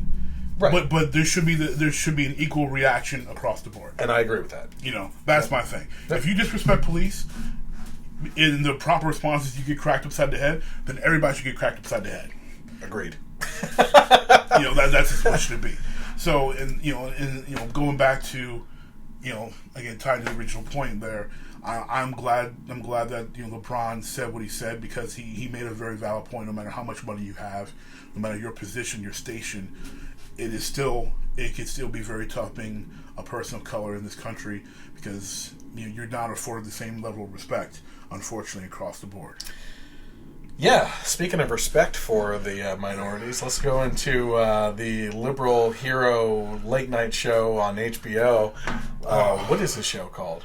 I don't know. Is it Late Night with Bill Maher or something like that? The Late Show with Bill Maher? I never know what this show was called. So, speaking of the N-word, popular HBO liberal late night host Bill Maher used the word in the past week, actually last Friday, so I'm sure he's going to have a big apology more. Oh, he already has. His apology's already been out. Yeah, but I think he's probably going to go into more depth on the show tonight. And while he is certainly in trouble, it's his guest's non-response, to be more specific, that is getting more criticism. So, during a segment on Real Time, that's what it is, on Friday, Ben Sasse, Senator Sasse, was invited Bill Maher to visit Nebraska to help work in the fields there. But Maher crossed a line when he jokingly declined Sasse's invitation and invoked the N-word, saying he's a house N-word and doesn't work in the fields. Dress up for Halloween. They don't do that in Nebraska? It's frowned upon. Yeah, we don't do that quite as much. But wow, I've got to get to Nebraska more. You're welcome. We'd love to have you work in the fields with us. Work in the field? That's part of that. That's Senator, I'm a house. No, it's a joke. Thank you. That was Bill Maher on Late Night with Bill Maher. Real time. Real time. Yeah, sorry. Nobody cares what the show is called. Yeah, I mean, that's what it is. Sasse is obviously uncomfortable with what Maher had just said and appeared to be in shock, but continued the segment without stopping to confront Maher over his use of the socially prohibited word. Sasse's failure to immediately rebuke Maher is what many criticized him for. Some liberals like MSNBC host Joy Reid and Simone Sanders, the former press secretary for Democratic presidential candidate Senator Bernie Sanders. Is that the Colonel's cousin? Yeah, the Colonel's cousin. Took the criticism a step further and seemingly rebuked Sasse as if he had said the word. In a series of tweets, Reid said that Sasse's immediate thoughts of Maher using the N-word was how it will affect his future presidential aspirations. Let's stop there for a second. I do believe that I don't know how long Trump is going to last. 4 or 8 years. I don't know. I'm not going to make that prediction. If he keeps going the way he is, I think he will last 8 years. But let's say he doesn't. The next Republican that takes that office, what is today's date? Today is the 9th? June 9th. Yes. I am making the prediction that Ben Sasse is going to be the next Republican president. Is that the next candidate? Yep. So that's just my prediction on that. Because this is my first time hearing of the dude. Really awesome guy. And I've been around him too, and he's a really awesome guy in person too. I will start my response to this situation in this. One, Bill Maher's an idiot. So I've listened to his show I've watched his show and listened to him in the past in the spirit of, just learning, listening, seeing what the people's point of view are. I've agreed with him on probably 5 topics. I don't think, even though he's an idiot, I don't think he's not an intelligent person. Yep. And watching him on and off over the years, I know he said that deliberately. He's not the type of person to just, he says things with a flippant tone, but he seems to be very calculated and says things purposefully. So I believe he said that purposefully. Okay, real quick before you go past that, because I want to talk about that specifically. He deliberately said, yes. Do you think he said it to offend, or that he thought there was an audience there that would take it as a joke? Kind of like the Kathy Griffin thing. I think she thought that was going to be funny to people, and it just didn't turn out to be. I can't imagine what's going on in her head. Well, jump to Bill Maher. I'm just ashamed I used to think she was attractive. And not just because that's just being beforehand, it's like she lost her mind. But Maher has this thought in his head that he's down. Yeah, Maher has Wayne Brady has said some stuff about that. Yeah, he does. I mean, he has a particular penchant for black women, and he has this thought in his head that, because this is not a first offense for Bill Maher. Nope. Bill Maher likes to, use the term, and then not only just use the term, but he likes to use the term and reflect it upon himself, like he's down, like he's black. You're not black, Bill.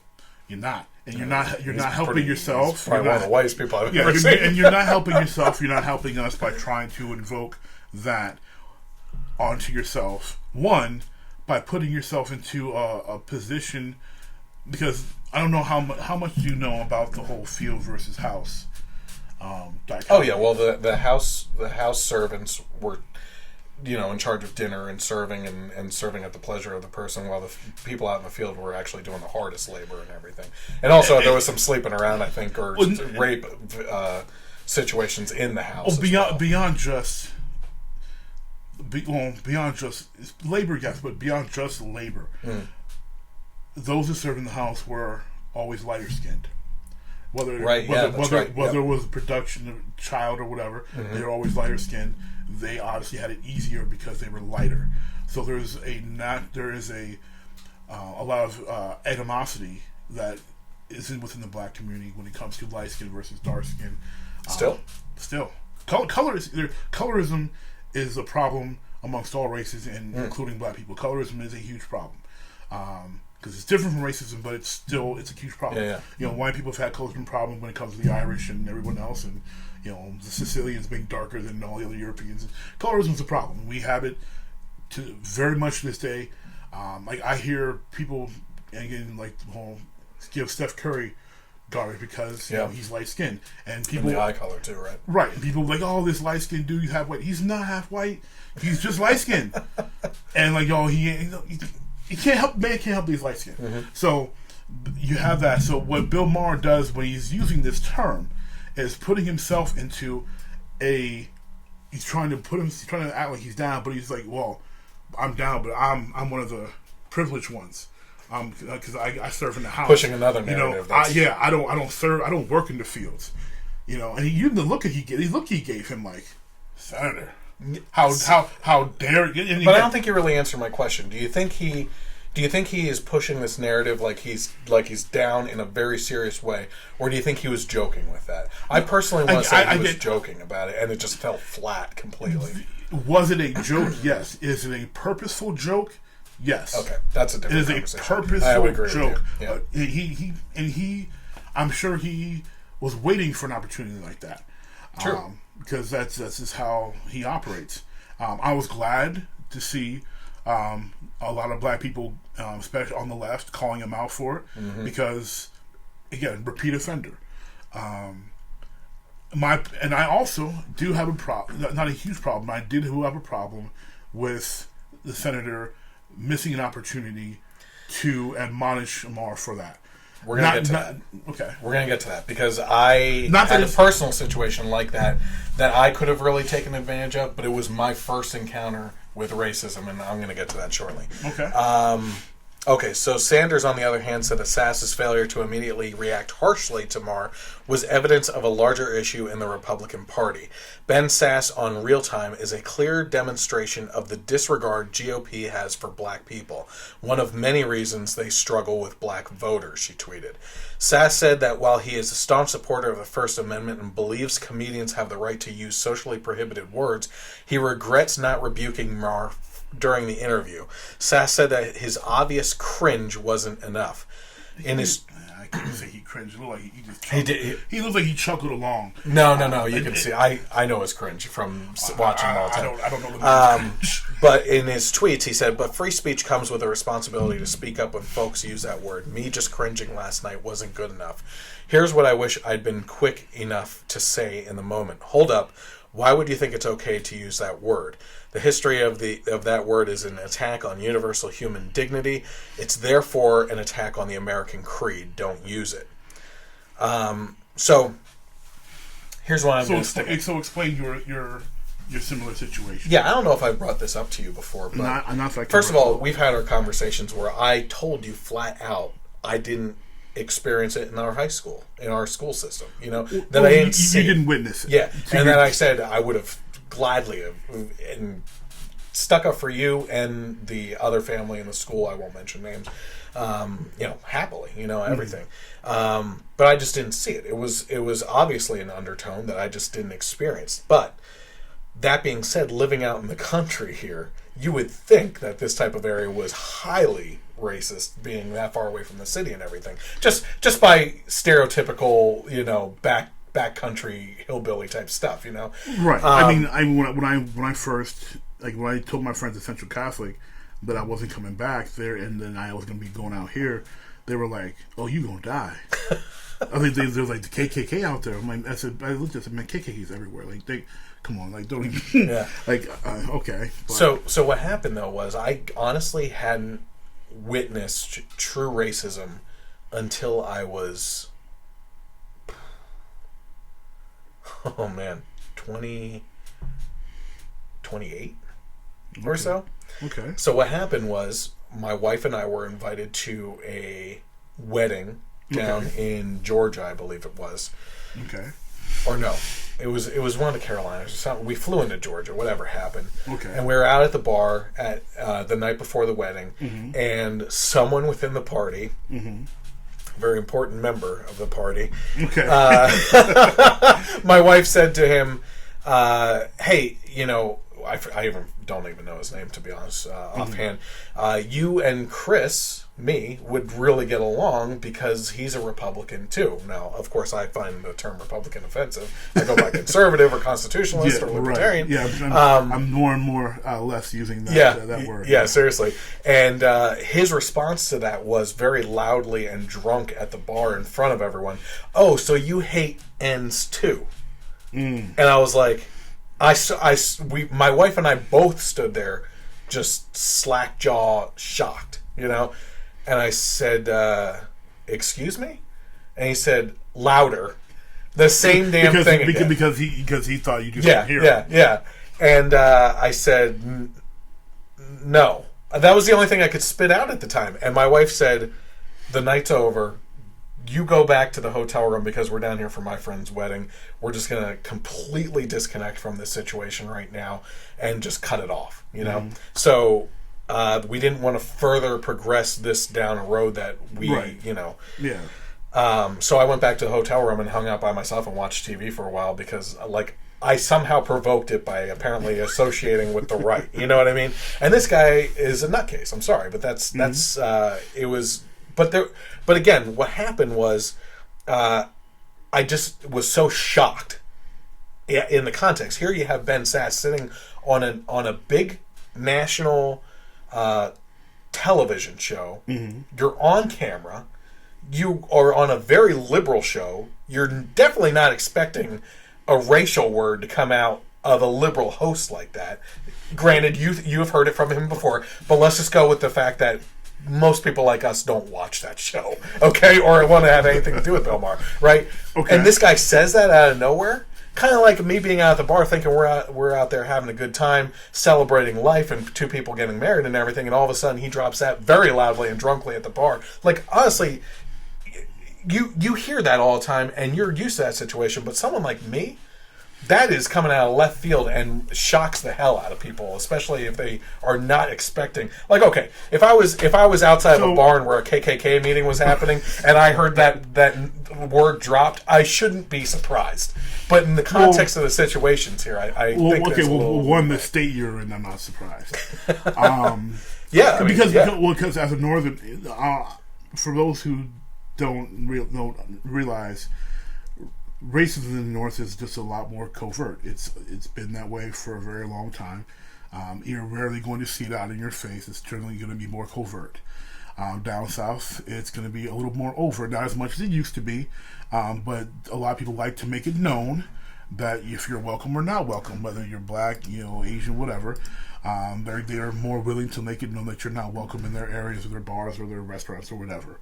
Obviously, they can't legally bar you from being there, but they can make it very uncomfortable by saying things like that.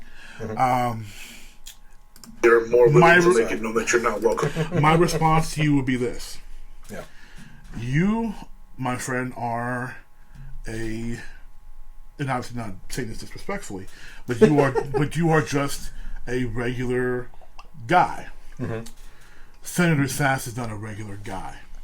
So when you're going to go on a show and you are a public figure, and especially if you're a public figure with presidential aspirations, you need to be quicker because I have to agree for the quote that and the fact that he missed a prime opportunity to establish himself and to assist his party in that, which they as a party don't seem to have much care for, which they haven't for a while. This is being highlighted, now more than before. But wait, are you seriously saying that the Republicans don't care? There has been a general dismissiveness of late of the past 12 odd years. There has been. There's been a general. You can't. But there's been a general dismissiveness, and is it because though they don't specifically single out black issues or minority issues, let's say even Latino issues and everything like that? Because what I hear from the Republican side, especially conservatives and everything like Ted Cruz and all that, and the libertarians, is more the issues and policies as they apply to everybody. you know? And by not bringing up specific races, then they're blamed for not taking issue with certain things. I don't have issue when you're talking about general policy that impacts everybody. Because when I'm listening to someone who's supposed to be a public servant, you are serving the general public, which includes everybody. So in general policy, fine. I don't have a problem with that. But there are issues in the country that are specific, either whether it's impacting black people, or it's impacting women, or it's impacting Asians, or whatever, pardon me, that should be addressed individually. And there is a lot of just dismissiveness of those issues, and they just don't, they act like they don't exist. Let me ask you this, Okay. and this is kind of out of left field because I just thought of this myself. I just got done watching. Which is, well, just before you say that, yeah. Which is why that video I showed you of that woman at CPAC, that was with, what's his name? Heavy Set Brother, what's his name? It was a radio show. Yeah. I have his contact information. We exchanged. Yeah, that dude. I sometimes Sonny. Are you talking about Sonny? Not Sonny. Okay. If I saw his face, I'd remember his name. But No, I'm talking about the woman. Are you talking about the woman? Okay, no, but the dude, I forget his name. But yeah, what she was saying is a lot of what I've been saying to you. Like, she said flat out, you act like these issues aren't here, they're here. When the left says this is a problem, you act like, oh, because the left said it, it's not real. It's real. They have to stop doing that. And that's an example of Sasse let a prime opportunity to dispel that or try to disprove it go right in front of him. And that's sad, because if you're going to go for president of the United States and you come from Nebraska, he hasn't said anything about that, but almost every senator has some aspiration for president. Yeah. So if you are, again, you're a leader in this country, and you obviously have some type of aspiration for a higher platform because you're going on you're going on national television. Mm-hmm. So you have some type of aspirations, clearly. You don't hear Senator Santorum on this show, or you know what I'm saying? You haven't heard All Inspector on this show, have you? No, because those dudes really have no shot. Well, Arlen Specter definitely, because he's dead. I didn't even know he died. Shows how much I cared about him. Lord, hey, Lord, you care about it. First of all, number one, and just in case you didn't know this, I was actually in the room with Dupree. That's Wayne Dupree. Yeah. And Sonny Johnson, when she made that speech, I was there in the audience, and it was the most passionate speech of CPAC that she gave. I wouldn't say the best speech, but I certainly sat specifically. It's funny that you're bringing her up. I sat with her and Lawrence Jones of The Blaze on stage afterwards as people are clearing out, and we just had a conversation. Apparently Lawrence and her have known each other for a very long time. They're very good friends, even though he's at The Blaze and she's at Breitbart. Like, those are big competing, hate each other type things, but they're very close with each other, and I had the opportunity to sit there and talk with them for a little bit, and she was fantastic. I was surprised to learn that she was at Breitbart, because a lot of their writers have been known to do exactly what she was saying. Yeah, I agree with you. So, so anyway. My question to you is, it's just an interesting one that I thought about, and I wanted your opinion actually this week. I just finished watching the new season of House of Cards, which I'm a huge fan of. Yes, you are. And sorry, I'm not, but... Yeah, it got really crazy this season. It ended on a hell of a cliffhanger. But so within it, there was this big battle over the presidential race, and President Underwood was running against the Republican Conway, and Conway, as the Republican, went to the Black Caucus and tried to talk to them about things, and it was kind of like that stereotypical situation, like, he's trying to show that he cares as a Republican, so he starts talking about black issues, and they're like, we're not one-issue voters, Senator. And he's like, that's not what I'm trying to say. You people are trying to do this. And he's like, you people, that's exactly what they said. Yeah. So if you ever talk to a group of black people and you're not black, do not say you people. Just a friendly hint. So it was funny in the context that that is Well, exactly how sounds that like a plays out. well-written Right. scene. But so let me ask you, how do you feel about the Black Caucus as a The group? Congressional Black Caucus? Yeah. Right now, I feel very little about them. Because the Congressional Black Caucus right now is not what they used to be as far as a median. I just feel bad to snap the joint off.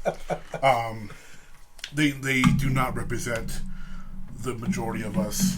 Not the majority, but they just don't. They do not accurately represent us at all, because they, like a lot of groups right now, like to act like the black conservatives don't exist. Like we're not there fighting for the same things as black liberals are when it comes to our civil rights and our equal protection of the law. They act like we don't exist, and that's a problem for me. So right now, I'm not going to disrespect them just because the other people may have their own position, whatever. But as far as their usefulness right now, I don't care. I haven't been leaning on them anyway as a source, or as a form of representation. So they might as well be clones of Messy Jesse and Al, and Yeah. I don't care. So I think it's funny to say it this way, but I don't really see diversity there, right? In that it's all one mentality on how they vote and everything. And I agree with you. I would love to see some black conservatives. There's a strong lack of diversity amongst the Congressional Black Caucus. Oh yeah, strong. And so what I wonder about that, though, is now if there was diversity in thought, right? Right. That would be really interesting to me to see how that plays out as a group. But seeing that they all think the same, and it's a very liberal way of thinking, what purpose is there then other than to separate yourselves and show yourselves as just black members of that party? You know what I mean? I don't really get it. Which is why I don't find them to be of much use right now. Yeah. Even if I agreed with them in their stances, I would say you're not of much use because you're not effectively representing Black America right now. Mm-hmm. And I wish we could clone you. I mean, it's just to me that's sad, because there was a time where, as black people, we looked beyond our particular political leanings for the good of black people as a whole, and I hope that we can get back to that place, and we can get to a place as a country. Well, I should get to a place as a country where we are focusing on that as improving as a whole beyond just a particular party, because we really need a simpler mindset if we are ever going to get out of the tailspin that we're in as a country. I agree with you. Okay, so let's see here. And I talked about that. In the wake of Mahr's sin, many progressives and liberals are calling on HBO to remove Mahr from his show. They're saying his show needs to be canceled, wrote a reporter at The Root, a news and opinion which website. I was pleasantly surprised that The Root called for him to get. The Root doesn't like him, but they're a very pro-black online magazine. They were one of the first to be like, get him out, be gone. Do you agree with that? I agree with it for the reason of consistency. If this was a conservative guy, his job would have been called for and he'd probably be fired. Okay, let's take a step even further back. Mm-hmm. Should anyone, regardless of bias and hypocrisy and everything else, should anyone of any political leaning be pulled off of a show because of this one comment that he made?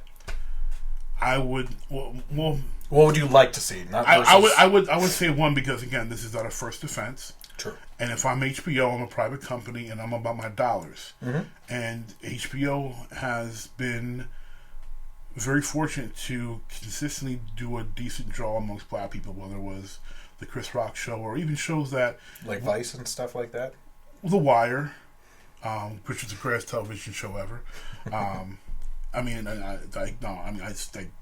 Truly, I think it's the greatest television show ever. Excellent show. And young Michael B. Jordan and that. Eat yourself, great show. They've had, however, for HBO, just when you talk about content, most of their content is not geared towards us. as a people. It's outside the wire. You think of their big shows: Game of Thrones, The Sopranos, Sex and the City. Yeah, Game of Thrones really does spotlight Boardwalk Empire.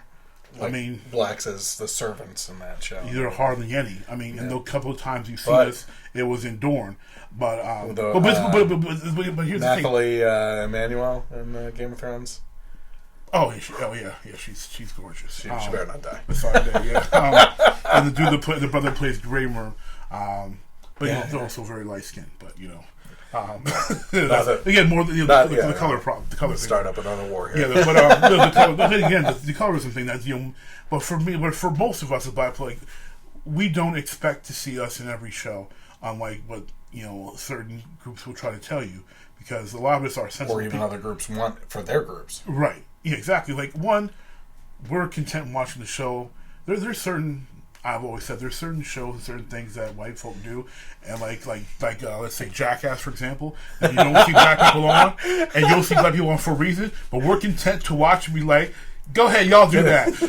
Y'all act a fool. We go stand here and just be here where we gonna be chill. So there's times where we're like, okay, we don't want to be represented. Game of Thrones is a show we don't expect to be represented in, and we don't care because it's great entertainment.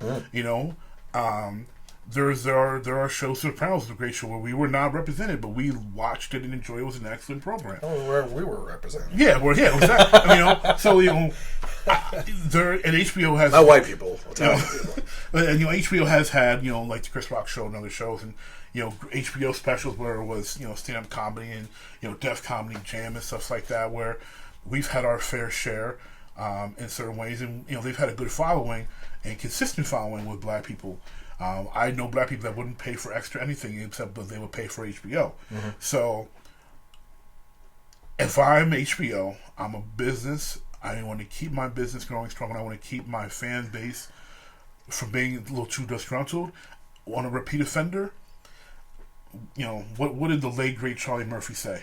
He's an habitual line stepper, and sometimes when you have habitual line steppers, you gotta check them. It's time for Bill Maher to get checked. Now, Bill Maher will not be broke. Mm-hmm. Bill Maher will probably get a show somewhere else. He'll probably start his own online show. Or start his own online show. Yeah. And good for Bill Maher. But if I'm HBO, there's a plethora of talent out there that you can keep real time the show. Well, one call liberals talent, but there's there are some talented liberals. There's a plethora of talent out there you can replace him with, and have a better show. You know what? I got a great solution for him. Even though I don't like the guy, who for HBO, I've got a great solution. Get rid of Bill Maher. Even though I don't like the guy, just bring in Jon Stewart. People are still clamoring for him after leaving the Daily Show, and he's wised up a little bit. So bring Jon Stewart in, and that show would explode. Yeah. Explode. And he wants to get back in. He wants to get back in. He's been itching. Yeah. He wants to get back. Then that show will be 10 times better. I would probably watch more than the times I did with Maher there, and especially if you keep a similar format. Yeah. Well, I like what you said about if I was HBO, the way you put that, because my opinion on the matter is, if this was his first offense, I would let it go. I wouldn't let it go. I would make us think about it, but I don't think he should be fired. Everyone deserves a second chance. Sometimes a third chance, but this is beyond that for Bill Maher. But at the same time, what I was going to say is, my opinion doesn't mean squat. I leave it to HBO, right? Because it represents their company and everything. Exactly. So I completely agree with you on that. I'm pretty positive HBO does not want that lingering over them. Yeah, absolutely. Okay, so let's move on. We're going to move out of all that stuff now. Gotcha. So federal contractor Reality Winner. That's her name. You do know that, right? That's not like a handle? No, that is her real name. Faces charges. No, seriously. Her parents named her that? Yeah. Or did she change her name to that? No, her name's Reality Winner. Her parents hate her. I'm sorry. But she goes by Sarah Winners. That makes more sense. Yeah. I'd have changed my real name. Forget that. So she faces charges of mishandling classified information after she allegedly leaked top secret information from the NSA to an online news outlet. The news outlet is presumed to be The Intercept, which ran an article on Monday about how the Russians unsuccessfully attempted to manipulate the vote totals through hacking. Winner was arrested on Saturday and appeared in federal court on Monday. The Daily Wire listed 5 things that you need to know about reality Winner. Number 1, Winner tweeted her solidarity with the Iranian regime. So, Javad Zarif tweeted out, "We will never use our weapons against anyone except in self-defense. Let us see if any of those who complain can make the same statement." So Sarah Winners, who is Reality Winner on Twitter, tweeted back in response to that, "There are many Americans protesting the U.S. government aggression towards Iran. If our tangerine-in-chief declares war, we stand with you." Number 2, her social media accounts suggest that she's a crazy leftist, and this includes referring to Trump as a C-word, an orange fascist, standing with the Dakota pipeline protesters, and liking the Facebook pages for Senator Bernie Sanders and Media Matters. Number 3, Winner is an Air Force veteran. She served in the Air Force for 6 years, where she worked as a linguist who spoke Farsi, Pashto, I think is how you say it, and Dari. Okay, I think it's Dari. Dari, okay. It's Dari. Number 4, Winner worked for Pluribus International Corporation as a federal contractor to the NSA, which is how she received a security clearance. She also worked as a yoga instructor in Georgia at the time. In Georgia, like the country or the state? State. They do yoga in Georgia? I'm surprised to hear that. I've heard of those hot Wow, rooms. I guess anything is hot possible. yoga, yeah. It's hot yoga down in Georgia. Oh, they will come down to Georgia. Wow. Okay. So last point being that she that just faces. doesn't fit with all the biscuits and gravy and all that. Well, whatever. Well, they better be doing some yoga after that. Winner also faces up to 10 years in prison for leaking this classified information. So. Guess reality bites, huh? Yeah, reality is not a winner; she's a loser, as I said before in the beginning. But one thing, what else did I learn about her today? She actually wanted to leave and pronounce allegiance with, like, the Taliban, I think, or something. Like, more information is coming out on her every day. Oh, here's what she said. There was something written where she had made a proclamation that she intended to light the White House on fire. Now, mind you, that's outrageous statements and whatever, you know. But she intended to light the White House on fire and escape and become basically a U.S. refugee and go to a Middle Eastern country and pledge allegiance to the Taliban or ISIS or something like that. So, yeah, this is a bat crap crazy type person in our had access to NSA information, you know. But that being said, this directly feeds into our big topic for the night, which is James Comey. Okay. And, you know, it came out in his testimony that he was leaking information as well. Well, if she faces 10 years in prison, we might be talking about some time for James Comey as well. I think that's something that needs to be considered with what's going on. Now, I mean, I'm sure his admittance is going to soften the blow a bit for him. But when you leak, you leak. Yep. And, I mean, I'm sorry, leaking information is tantamount to treason, at least in my eyes. So that is something that should be taken seriously. You know, the AG will probably threaten to throw him under the jail. He'll plea. He'll get something for additional cooperation. I doubt, honestly, that Comey will see much time. I'm sure he'll get a sentence and it'll be, you know, parole after 5 years or something like that. Sadly, people in that position tend to not actually see real jail time or real punishment. Could he be? Well, we'll get to all that with it. But you know, I'm not surprised. I mean, I wasn't surprised to hear some of the things as far as reflecting after, you know, his testimony, because I was, you know, I work with a lot of you know, liberal people who, or not even just liberal, just people who are not fans of Trump like we are.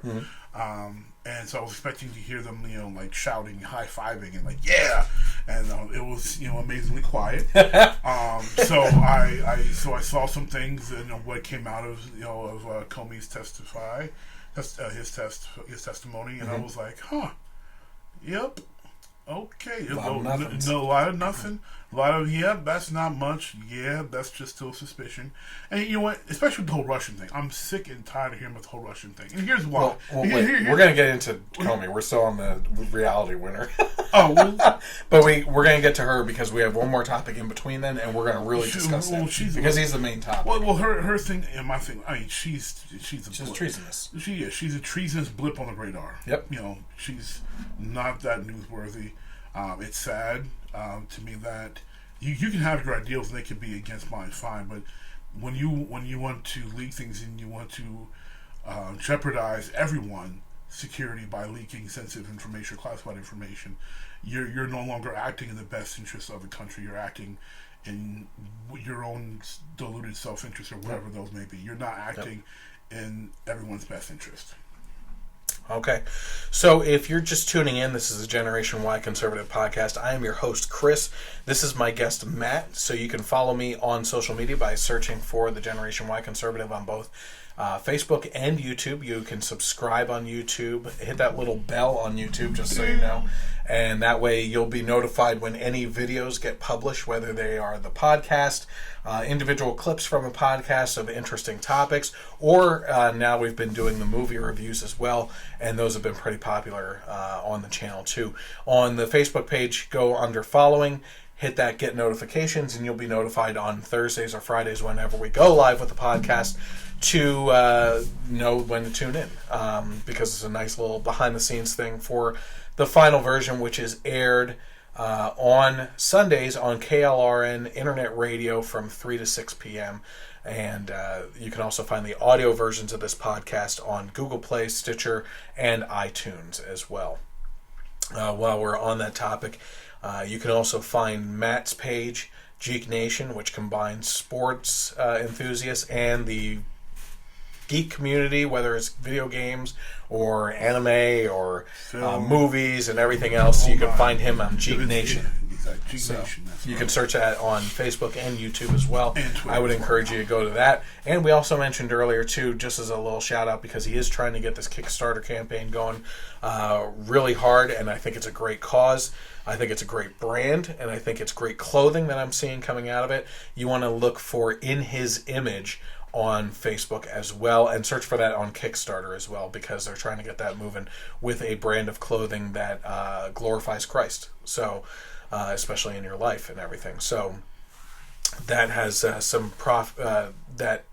some revenue that goes towards charities as well. So I think that's important to throw out there. 10%. So, Matt, before we get back into the topics here, I happened to notice a glaring hypocrisy this week. Really? Sorry about that. That was a bug that we get attacked pretty often down here in the bunker. That I've recognized for a long time now. Okay. But over the course of the last couple of weeks, I've seen these liberals, coming out and making these points that are really conflicting to me, right? Okay.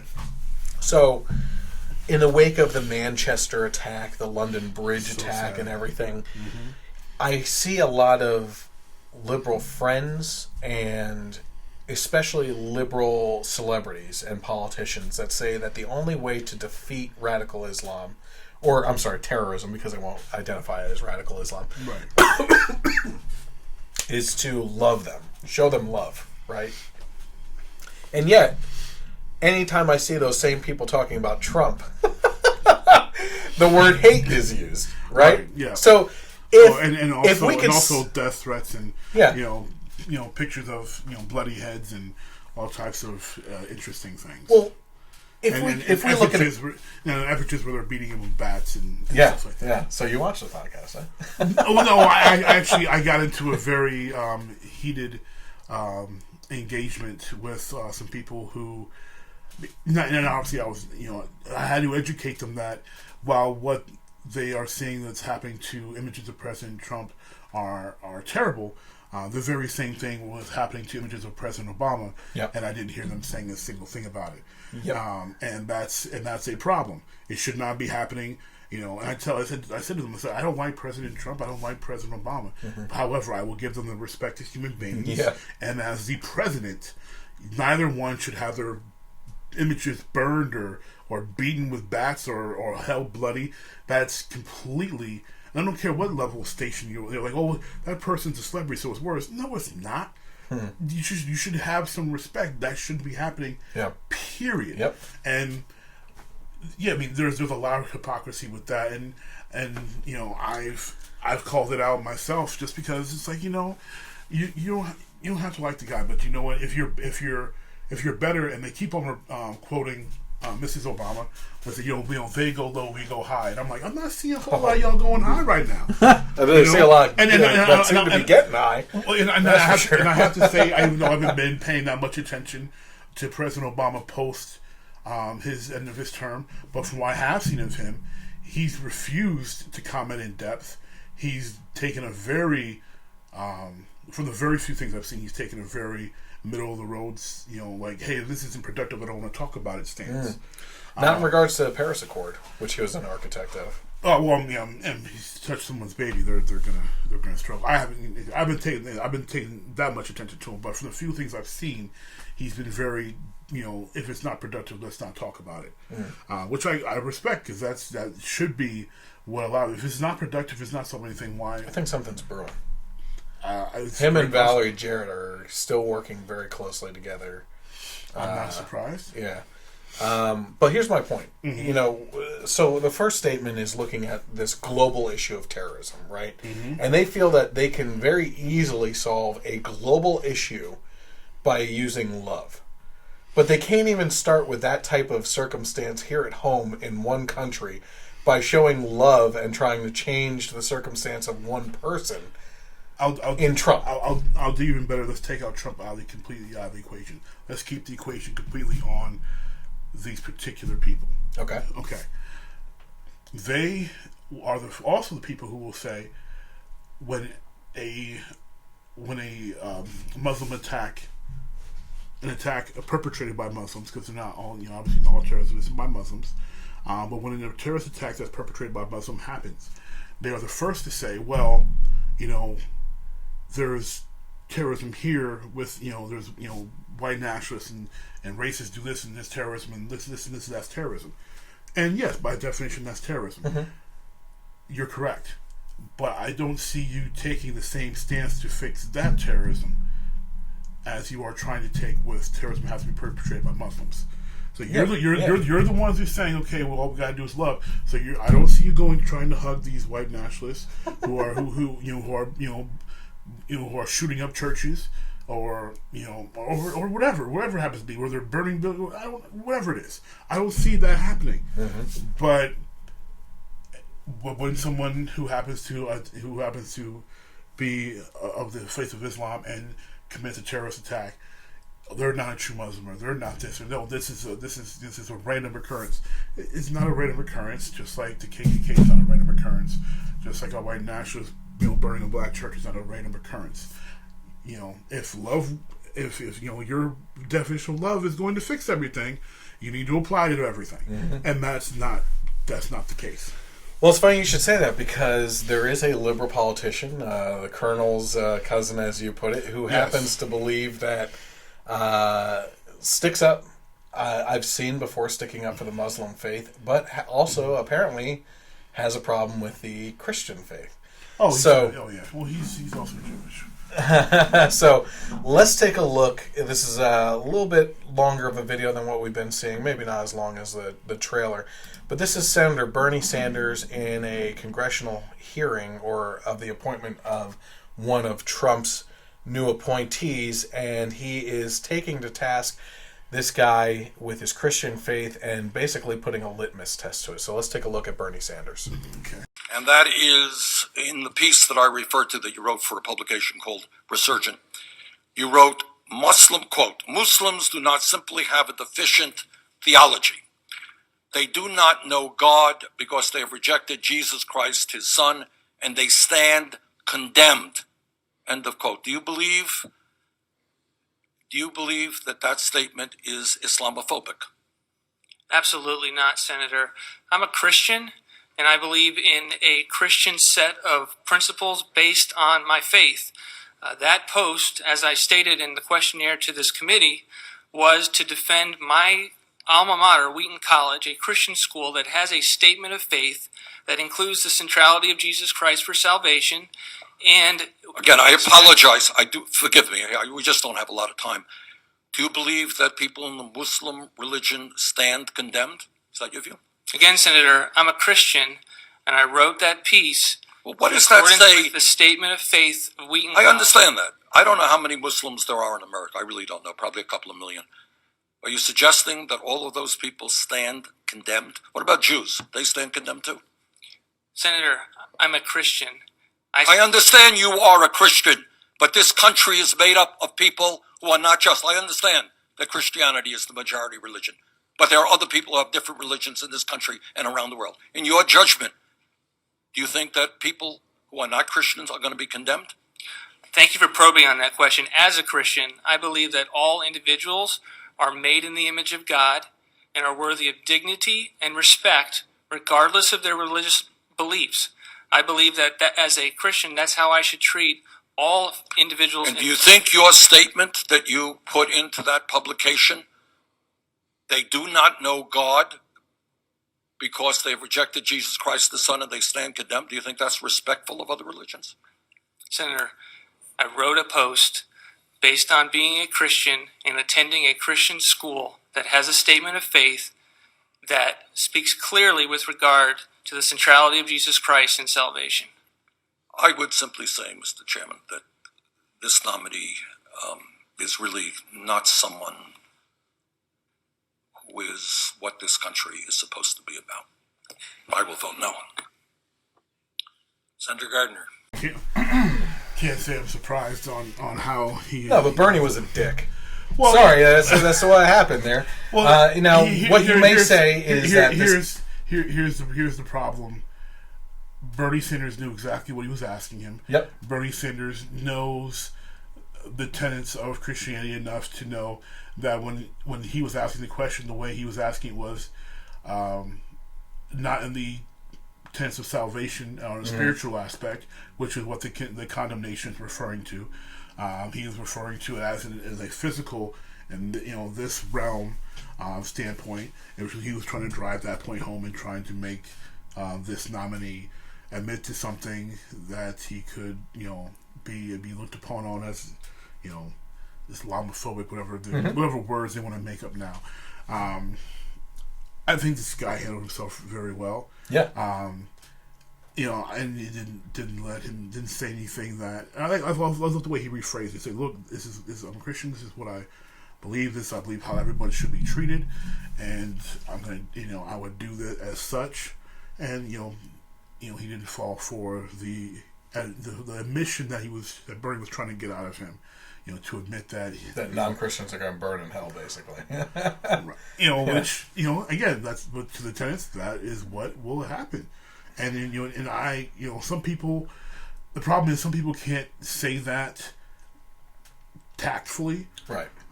Some people. I had a friend who, when I was working for T-Mobile, we had a young lady who was homosexual, and this girl was particularly needling my coworker, who was a very outspoken Christian. Country girl with very little tact. Military girl, just straight. A Christian. Yes, very straight shooter. And this girl already knew where she stood, but she kept kneeling her to ask, "What do you think? What do you think? What do you think? What do you think?" Until my friend was like, "It's an abomination. You're gonna burn in hell." So I just said, "Listen, Tammy. One, you can't say that at work. You should know better than that. You need to learn. You can't just do that. They said, and I said to the girl, I said, "Look, one, you already knew where she stood. You were seeking it out. You were needling her to try to get a response." Yeah. And I said, I have the same beliefs. Did she try to go to a superior about that and cause trouble? She did. And I said to my superior, I talked to her about it. I said, she asked me because I was there for it, and I said, this person already knew. She needled her purposefully, and I said, I said, I agree, Tammy. I said the person's response was not tactful, but this one was asking for it. she didn't go and offer her opinion, say, "Hey, you're what you're doing is an abomination. You're going to burn in hell." Like that's not the case. And you know what? Hey, surprise! If you don't know, there are other faiths that say the exact same thing about us as Christians, and people who are Buddhists, and the other faiths that say the Buddhists are going to burn or be tormented, and Christians feel like that's not an exclusive thing to Christianity. Well, let's focus solely on what was talked about in this video, which is he started this whole conversation with Senator Sanders on talking about the Muslim faith, and he's going off on that, saying, using that as the comparison and everything. Well, if you really want to be honest in comparison, like in the Muslim faith, infidels should die, and they believe that the spilling of infidel blood will bring about their prophet. Yes, if you read the Quran, there's no, and yes, there's a lot of moderate Muslims out there, but if you read the Quran, and if you're a person who reads a faith and you read your word or scriptures or whatever, and you take them seriously, or I should say you take them to, maybe I should say literally, because there are people who are Christians who don't take the Bible literally. They call themselves Christians who take the Bible. So if you there are Muslims who read the Quran and don't take it literally. There are a lot that do. And if you read what the Quran says, and it's not even a problem with English translation like people with the Bible have, because we've got direct translations here. There's no dead languages going on here. The Quran clearly says, and about killing infidels and a lot of things. I mean, we talked about during the Geek one where the Islamic artists with the anti-Jew, anti-Christian messages in the X-Men comic there. So it's not new. Yes, the example like, you're against Islam.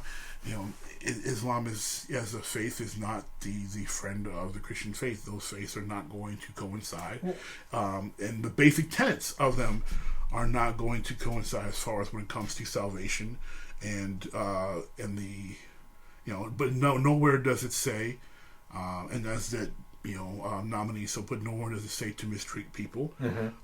It's simply saying on a spiritual side. Yeah, that's on the spiritual side. Now, I don't know if it was wise or unwise for him to not state that or talk. And he kept on repeating, because I went to Christian school, and just say on a spiritual portion, what happens after we die, whatever, and not necessarily right now while we're on this earth type thing. I don't know if he should have or could have gone there. I think one thing to point out here is, I think you were touching upon it very lightly, is that in regards to Christianity, he said very, very well at one point after the third time of repeating himself, listen, yes, this is what the Christian faith says, but that does not mean we treat each other with respect and dignity and everything else. But again, when you actually look at that statement and you look at the comparison of what Bernie is saying in regards to the Muslim faith and the Christian faith, a Christian does not take the statements of faith like that and act upon them and do something to bring about that, right? Whereas the Muslim faith is, they believe, the ones that take it literal, that you should be killing people that are non-believers. Right. So if this guy was a Muslim sitting there, we don't even need to have this hypothetical conversation. We know the way it would have unfolded. We know. There would have been no conversation about his faith at all. No. With Bernie Sanders. No. Bernie Sanders is a dried up, crusty, old. Okay, hey, come on, just have. No. He's we don't have to again. Just respectfully. We respectfully, he's a dried up old piece of Kentucky Fried Chicken that's been left out for way too long. But the Sanders is cousin. Senator Sanders has his stances, and I disagree vehemently with the majority of them. Let me say this real quick. I thought throughout the campaign that Sanders came off as a nice guy. Even though I completely disagreed with him, he came off as a real jerk in this video. I didn't buy the whole nice guy routine, because I've seen him do this before. Not this exact thing, but I've seen him put his indignation out before. So I wasn't buying the nice guy routine. Just like I wasn't buying Hillary's routine, which is just tired. Well, that's a poor act. Yeah, because she can't even pacify ever. Yeah, I know. I mean, but I wasn't buying that. you know, there's we can move on. Yeah, there's a thought process that, you know, people are like, oh, you know, Christians did this in the past and did that, and you know what, and that's true. There was a lot of there's a lot of sects of Christianity even today that do things that are wrong. But you know what, if you go through the Bible, you can see that a lot of those things that they do are not there. Mm-hmm. So I mean, they may want to base some things like the KK, for example. That is the what? The KKK. Okay. The KKK is an example of a sect who uses Christianity as a base, but a lot of their beliefs and their tenets and what they do, you're not going to find in there. Mm-hmm. The stark contrast to a lot of these attacks when it comes to the terrorism talk is that you do have those things directly in the Quran. Yeah, absolutely. Okay, so our main topic for tonight, obviously the big news this week was yesterday fired FBI Director James Comey testified in front of Congress on Thursday in regards to Michael Flynn and the Russia investigation as it pertains to the Trump administration. The Daily Wire actually put out some great details and felt that there were big takeaways from the testimony, including, number one, Comey said that the former Attorney General Loretta Lynch attempted to influence Hillary Clinton's email investigation. Comey said, and this is a quote, "At one point, the Attorney General Lynch told me not to call it an investigation, but instead to call it a matter, which confused and concerned me." That's what the James Comey said in the committee on Thursday. "But that was one of the bricks in the load that led me to conclude I have to step away from the Justice Department if we're to close this case credibly." So here he's, you know, the liberals are saying, just salivating at the opportunity for this guy to come out against Trump. Instead, he comes out with more details on the Hillary Clinton investigation. Comey also basically admitted that not only is Trump not under investigation, he didn't obstruct justice. Rubio asked Comey, "So he was asking you to do what you have done here today?" Comey admitted that this was true, but he was reluctant to make the announcement as FBI director in case he had to make a subsequent statement that Trump was under investigation. Comey also admitted during the hearing that Trump never asked him to drop the Russia investigation. So all these things that they were waiting for just started crumbling apart when Rubio started talking to him. Rubio also exposed the fact that leaks during the Russia investigation have been designed to hurt Trump. "This investigation is full of leaks left and right. We've learned more from the newspapers sometimes than we do from our open hearings, for sure," Rubio said. "You ever wonder why, of all the things in this investigation, the only thing that's never been leaked is the fact that the president was not personally under investigation, despite the fact that both Democrats and Republicans in the leadership of Congress knew that and have known that for weeks?" Comey responded, "I don't know. I find matters that are briefed to the Gang of Eight are pretty tightly held in my experience." So a couple things wrapped up in this, okay? The people in Congress knew that Trump wasn't under investigation, but continued to allow the media, the media's narrative and public narrative to continue that Trump was under investigation for Russian ties and everything else. And they knew about it in Congress. You know, this isn't a surprise. Yeah, this wasn't a surprise. And on top of that, you know, this further points to, you know, number one, trying to push a false narrative out there, but also the fact that I keep on coming back to in my podcast, which is the Republicans don't want Trump there as much as the Democrats don't, because they don't want people to get this feeling that they don't have to go through the process and pay your dues as a senator or member of Congress to get to the White House level, that you could just skip that process. They are deeply offended by that. Right. Anything on those at all before? Well, to my friends in Mahr, we apologize. No, but on a serious thing, I almost wish the Russian thing was true. And I'll tell you why. How many coups did we perform in other countries? How many elections have we rigged in other countries? The biggest thing with Russia, honestly, is not that one side, you know, tried to use outside influences to win. It's the fact that the player hates to get played.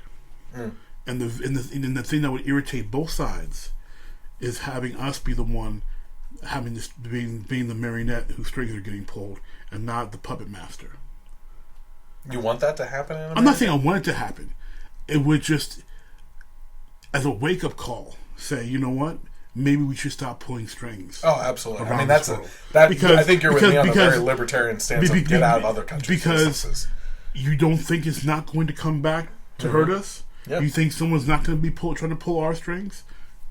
Like, come on. Like, and it would be, again, not that would be helpful for our country, but a wake up call like that, like, hey, maybe we shouldn't be throwing coups. Yeah. Maybe, you know, things like Fast and Furious and stuff like that. Maybe we shouldn't be giving guns to these people. You know, it's just food for thought. I hear you. Yeah. Okay, so number 4, Comey admitted that he leaked the information in his memo in order to push for a special counsel. The president tweeted on Friday after I got fired that I better hope there's no tapes. I woke up in the middle of the night on Monday night because it didn't dawn on me originally that there might be corroboration for our conversation. There might be a tape. My judgment was I need to get that out into the public square. I asked a friend of mine to share the content of the memo with a reporter. Didn't do it myself for a variety of reasons. I asked him to because I thought that might prompt the appointment of a special counsel.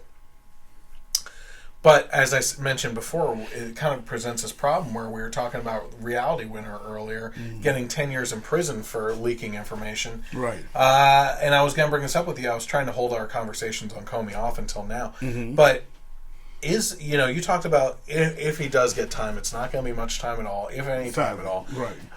Is there a possibility here, and this is what I think, that this goes forward, he does get time, but Trump pardons him?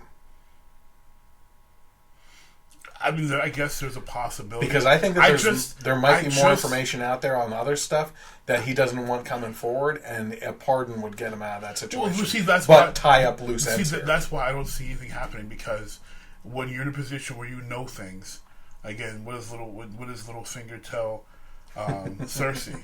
Knowledge is power. Yeah, I have little birdies everywhere. Yes. Well, that's Varys. But yes, Varys' little birds sing songs to him, and Littlefinger's spies are everywhere. I mean, and knowledge is power. I mean, as Christians, the Bible tells us that people suffer for lack of knowledge. We need to know things. So when you know things, sadly, you get out of a lot of things. And that's why I don't see Comey seeing a day in actual federal prison. I mean, you may see some holding cell time. I don't see it because he knows too much. Yeah. And to even be in long enough to get pardoned, I just don't see that happening, because I'm sure he's got plenty of dirt on everybody. He's Those the are FBI. all the bodies are buried. He's got literally. I mean, because unlike the CIA, his job is to investigate what's going on in this country. So he knows a whole lot of things that everyone around the world is salivating to know. So I don't see anything happening to him except for an extended isolation vacation in some home, some very big home somewhere. One of the most fascinating things about Comey is the fact that both parties loved and hated him at different times, right? I mean, when he was after Hillary, the right loved him, the left hated him. As soon as he started going after Trump, the tides turned, and the right hated him, and the left loved him.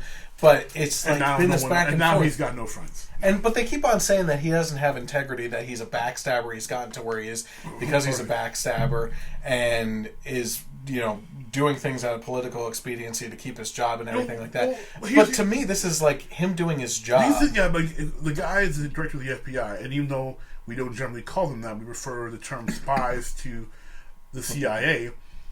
He's NSA, or NSA, but he's an investigator. Yeah. That's his job. That's his job. Like his job as loyalty goes is supposed to be where the jobs of any public servant is supposed to be to the American people, not to party A or party B. Yeah. So his job is to go after anyone doing wrong, which, unfortunately, is people on both sides. So his job is to look into Hillary. His job is to look into President Trump. not just, his job is to look into Attorney General Lynch or if Rubio's doing something wild or whoever. That's his job. Well, Rubio's wild. He was wild. You never know, So he President could be I don't know. President Trump had a press conference today with the president of I want to say Romania, not sure, in the Rose Garden, and of course don't they use a prime minister? No, I'm just joking. Oh my God! Sorry, our church joke. Using a king prime minister. Sorry. They held it in the Rose Garden, and of course, questions, instead of being related to their meeting, went more than half to the Comey testimony and everything. Of course. One of the interesting things that came up, and I want to lay some context out. I think that Sean Hannity, is a great guy. Met him in person. Seen him interact with people. He is like one of the most personable people I know. But I just can't stand him. Listening to him anymore with his old Trump thing. Like, I think he did play a big part in Trump getting elected. But, for years now I've listened to Hannity and every other conservative host talk about how the media is in bed and getting people elected. But then you turn around and do the same thing for that guy. It's exactly what you do. Yeah. But so one of the things that was brought up in this press conference today was the fact that Trump was asked, do tapes actually exist of your conversations with Comey? And Trump said, you're going to find out about that very shortly. And they said, so when are we going to find out about it? And he said, very shortly. You're going to find out about it very shortly. You're going to be very disappointed. Now, I think I remember hearing that. Yeah, so all of Hannity's crew I was listening to today, because I was on a 4-hour trip from D.C. Right. By the way, I got to hang out at Hillsdale College's broadcast booth. Yeah. Got to be right across from the Heritage Foundation. Got to see Kellyanne Conway in an interview, as well as the Jordanian ambassador, the German ambassador, and one other ambassador. It was really cool. They're all really great. And Kellyanne Conway ripped apart the co-founder of Axios. Okay. He was horrible. I can't believe he's a co-founder, so I guess that's how he got the position to interview her. But he was just a horrible human being. Anyway, so I had a 4-hour drive back. I put on Hannity to listen to. They all seem to think, is Trump playing this card where he doesn't actually have audio, and it's going to come out that he was kind of tugging strings and pulling people along this whole time? That's what they think. Here's what I think. I read it as, you're going to be very disappointed. The media is going to be disappointed because they don't want tapes to corroborate with his statements that nothing was ever said. That's how I'm reading it. I think that there are tapes. And I'm going to be surprised if there aren't. Anyone in D.C., if you're having a conversation on the street about a hot dog, you should probably be recording it. Yeah. I agree with you. Well, I mean, whether there are or not. Well, actually, there probably are no tapes. Okay, it's probably an MP3. So let's just keep it actual. It's probably an MP3. There are no tapes. It's done somewhere in someone's Dropbox right now. So there's no tape. You can go look for a tape. You're not gonna find it. Someone's MP3. Probably recorded on an iPhone. Somewhere, or a nice little bugging device.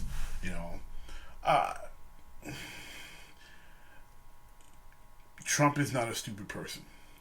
A lot of major contracts, as he's a businessman, especially in real estate, a lot of major contract signings are always done with audio and video recording. And he's an old school businessman. An old school businessman. So that's like the handshake agreement stuff, right? Exactly. So that is not outside the very strong realm of possibility that there is some audio recording somewhere. With his conversations with Comey. Probably multiple versions are out there because you never know, only have one copy. Yeah. I don't know how much will actually come of it, obviously in light of his testimony, but is it very possible that he has that, I wouldn't call it an ace, but he has that, pocket king or pocket queen ace up his sleeve, yeah. That's a very strong possibility.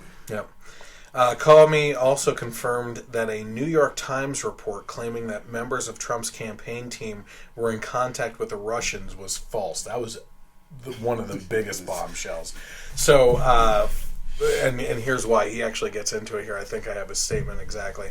So first, Senator James Risch asked Comey about the February report, asking if it was a fair statement to say that the story was not true. In the main, it was not true, Comey replied. The challenge, and I'm not picking on reporters about writing on classified information, is the people talking about it often don't really know what's going on, and those of us who actually know what's going on are not going to talk about it. He added, and we don't call the press to say, hey, you got that thing wrong about this sensitive topic, we just have to leave it there. Senator Tom Cotton later returned to the Times story, asking Comey if the report was almost entirely wrong. The former FBI director answered in the affirmative. So, this is common sense stuff. Yeah. Just because you I think what the press tries to do sometimes is try to throw mud at the wall, see what sticks, and hope that they come out and either corroborate with what's being said or say, no, that's wrong, this is actually how it happened. But they never are going to do that because it's classified information. Yeah. And to do that is paramount to just idiocy. Yeah. Well, here you have it. The New York Times report that had a lot of people going on this whole Russia collusion thing and everything is saying, no, that's not true at all. So they had it completely wrong. By the way, while I was walking around in D.C. this week, I passed by the Union Pub. Okay. And the Union Pub was among many bars yesterday that opened extremely early and offered viewing parties of the testimony of James Comey. Yes, I heard about the viewing party. And apparently a lot of people it was a very downtrodden occasion as people were watching and not getting what they wanted.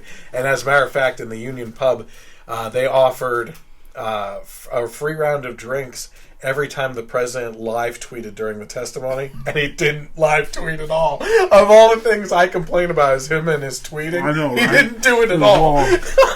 It was fantastic. It was a letdown all around. The president of tweeting didn't tweet. This is amazing. It was fantastic. So all these pictures, if you just type in James Comey testimony bar viewing party and you Google search it and click on images, it's just the most depressed group of liberals out at the bar you've ever seen. And they all had to pay for their own drinks, which is even harder. My thing is like this.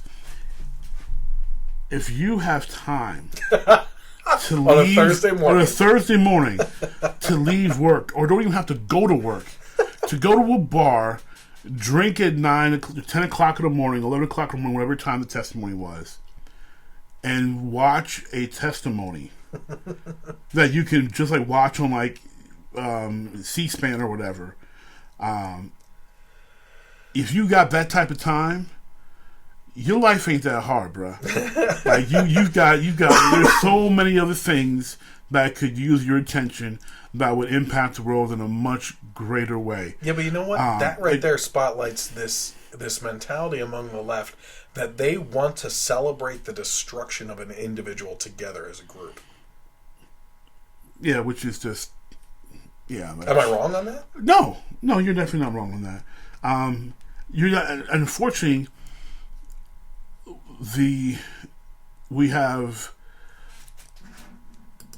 we've seen over the last, I'll throw the second term of President Bush in there, where you just have both parties the flip-flopping of they just want to see destruction of whoever is in power. It was Bush, and then it was Obama, and all the blame was put on Obama, even though we can't blame him for everything. And now it's shifted to Trump, and it's more aggressive, and it's grown in its aggressiveness every 4 years. The pendulum keeps swinging more and more. People get more and more incredulous. People get more and more disrespectful, and it's going to a point where it's almost at a fever pitch.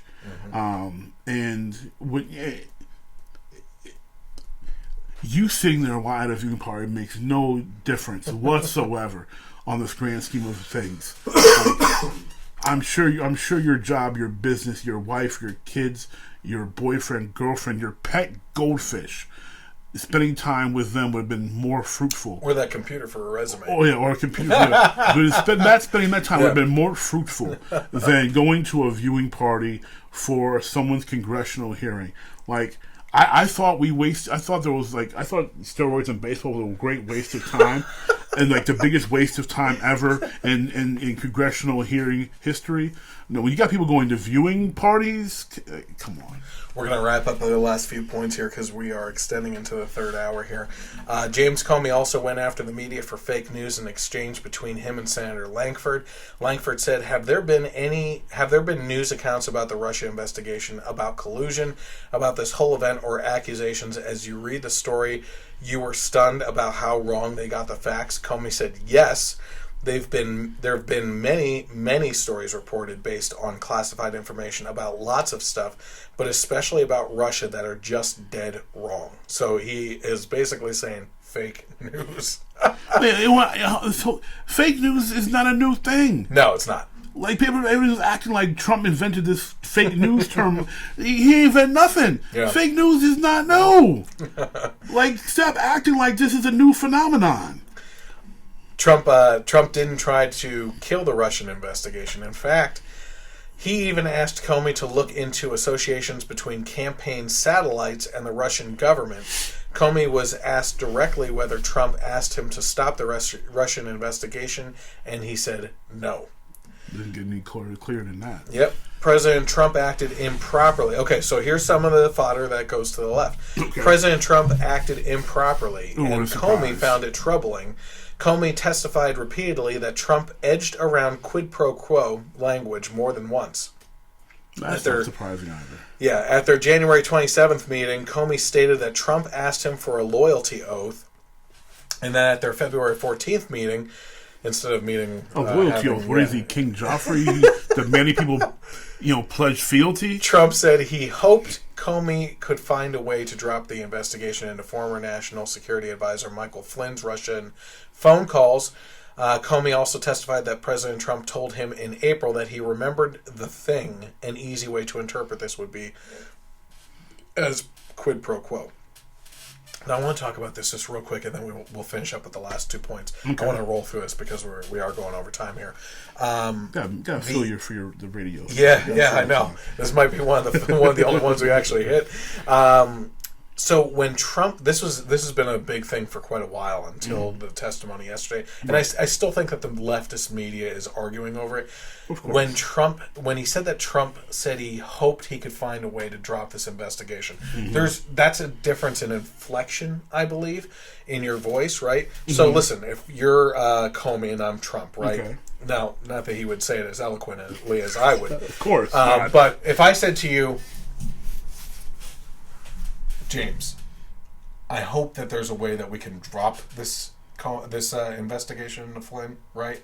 That's an inflection that you better get this thing over with and done with, right? Mm-hmm. Or if I said to you, James, I really hope that there's a way we can drop this investigation into Flynn, That's like, I hope we can wrap this up and tie loose ends and just move on from this freaking crap, right. Wherever the outcome is. Exactly. There's two ways of reading that inflection, and I don't know what was said. No one really knows what is said. Unless there are MP3s out there. Yeah, and in that way, that's a matter of inflection, so I'm not going to assume either way on that one. Right. But using a word hope in that manner is something that you need to take in consideration, right? Because the inflection and the tone makes all the difference in the world when it comes to how you make that sentence, how you make that statement. You almost got it. I was a ninja. That was close. Okay, that's a good point. Yeah, Trump's actions may earn him an investigation for obstruction. Comey said he believed that Special Counsel Robert Mueller would look into potential obstruction of justice against Trump as part of Russia's probe. Comey added, I don't think it's for me to say whether the conversation I had with the president was an effort to obstruct. So it's kind of back and forth on that. He's saying that it wasn't really obstructing, but it might be looked at. What he's essentially saying is this. If there's an investigation, and if it goes to trial, I'm going to go on the stand and say this. Yeah. And it's going to result in nothing. Yep. So you probably shouldn't bother because you've already gotten my testimony. Yeah. It's vague. You can't prove anything by that unless there are actual records. It would be for naught. Yep. Okay, last point, number 9. Trump probably fired Comey out of personal pique. The story seems to be that Trump wanted Comey to publicly clear him, given that Comey was privately telling him he wasn't under investigation. In fact, in May, Senators Dianne Feinstein of California and Charles Grassley of Iowa reported that Trump wasn't under personal investigation, but Comey refused to say so publicly, explaining that if Trump later fell under investigation, he'd have to announce it, and that's basically ridiculous, is what the Daily Wire is saying. Mm-hmm. Now, again, this is a matter of inflection, too, I believe, in that, well, not inflection so much, just a matter of how things are said, right? So, if Comey is telling Trump privately, you're not under investigation for anything, but there's this narrative out there that you are, of course you would want him to come out and just say it, right? So... Well, here's the you say, but to say that we say that because we're civilians and we're not used to that game, and Trump is also not used to that game. No. So it's possible that he does feel that way, and people, and your long-standing, your establishment, whether regardless of side, they're used to playing that game. Yeah. They're used to maintaining. And while they're amidst of being accused of this, that, and the other, I find it amazing how President Clinton did his job, during the whole impeachment saga. It's like oh, he got by. Exactly. That's my whole point. He was pretty relaxed. I think that's my whole point. Like, you have this whole thing going on, and you're just progressing. And you've had, senators and representatives here and there with all types of scandal here and there. Kwame Kilpatrick in Detroit, all the investigation that was going on, he was going out and doing events and acting like he was the savior of Detroit when he had a federal investigation going on. And most people were like, when we found out and revealed that he was being investigated and he was getting arrested, it was like, oh, okay. He wasn't acting like he was, stressed. So when you're in that role and you're doing that thing and you play that game, it's different compared to. I mean, the man's a civilian, and he's only been in office for what? 3 months, 4 months. 4 months. Four. Yeah. I mean, it's June now, so like close to 5. But the man's been in office for less than half a year, so he's not used to that game. So I can see where that's a possibility, but again, semantics and inflection. Yep. Well, you know what? Unless something major happens over the course of the next week, something huge politically, with E3 coming up this weekend, maybe we need another geek podcast next week to follow up on that. Sounds good to me. Maybe get Clarky together. We can do a co-one. Yeah. And share it on both ours. Yeah. I'm sure my listeners would like to hear. Some other stuff. Yeah, I mean, that sounds absolutely. good to me. I think that's all I'm thinking. I want to thank everyone for tuning in. For more from the Generation Y Conservative, me, you can find me on social media. Once again, you can search for the Generation Y Conservative on Facebook. And once you get there, hit the like button and share the page, share this video, share the podcast, share any of the articles that I post. But what I want you to do on that is go to the notifications following. Go down to notifications, get notifications. You'll be informed when we go live with the podcast on Thursdays or Fridays. It's just a matter of when I have my guests available, but it's more of a fun behind-the-scenes thing anyway. You can also find me on YouTube. You can subscribe to me on there and hit that little bell to get notifications when the videos go live, because conservatives' voices are being shut down on that platform and being lost among the search results. So we want to make sure that that content rises to the top and that you have the adequate way of being notified immediately when that content becomes available. You can also find me on Twitter and interact with me there by following @GenYConservative without the E on the end. We can certainly get into some fun back and forth on that. And you can also find the audio version of this podcast on Google Play, Stitcher, and now iTunes, thanks to KLRN Radio, which you may be listening to me now in a rebroadcast of this on Sundays from 3 to 6 p.m. I want to thank Matt for stopping by. Once again, if you're interested in his stuff, you can search for Geek Nation and the clothing line in his image on Facebook, and you can also find him on some stuff on YouTube as well. And I want to thank everyone else for tuning in as well. It was a good night of topics, and we certainly got into some good side topics as well. So have a great night, and God bless America.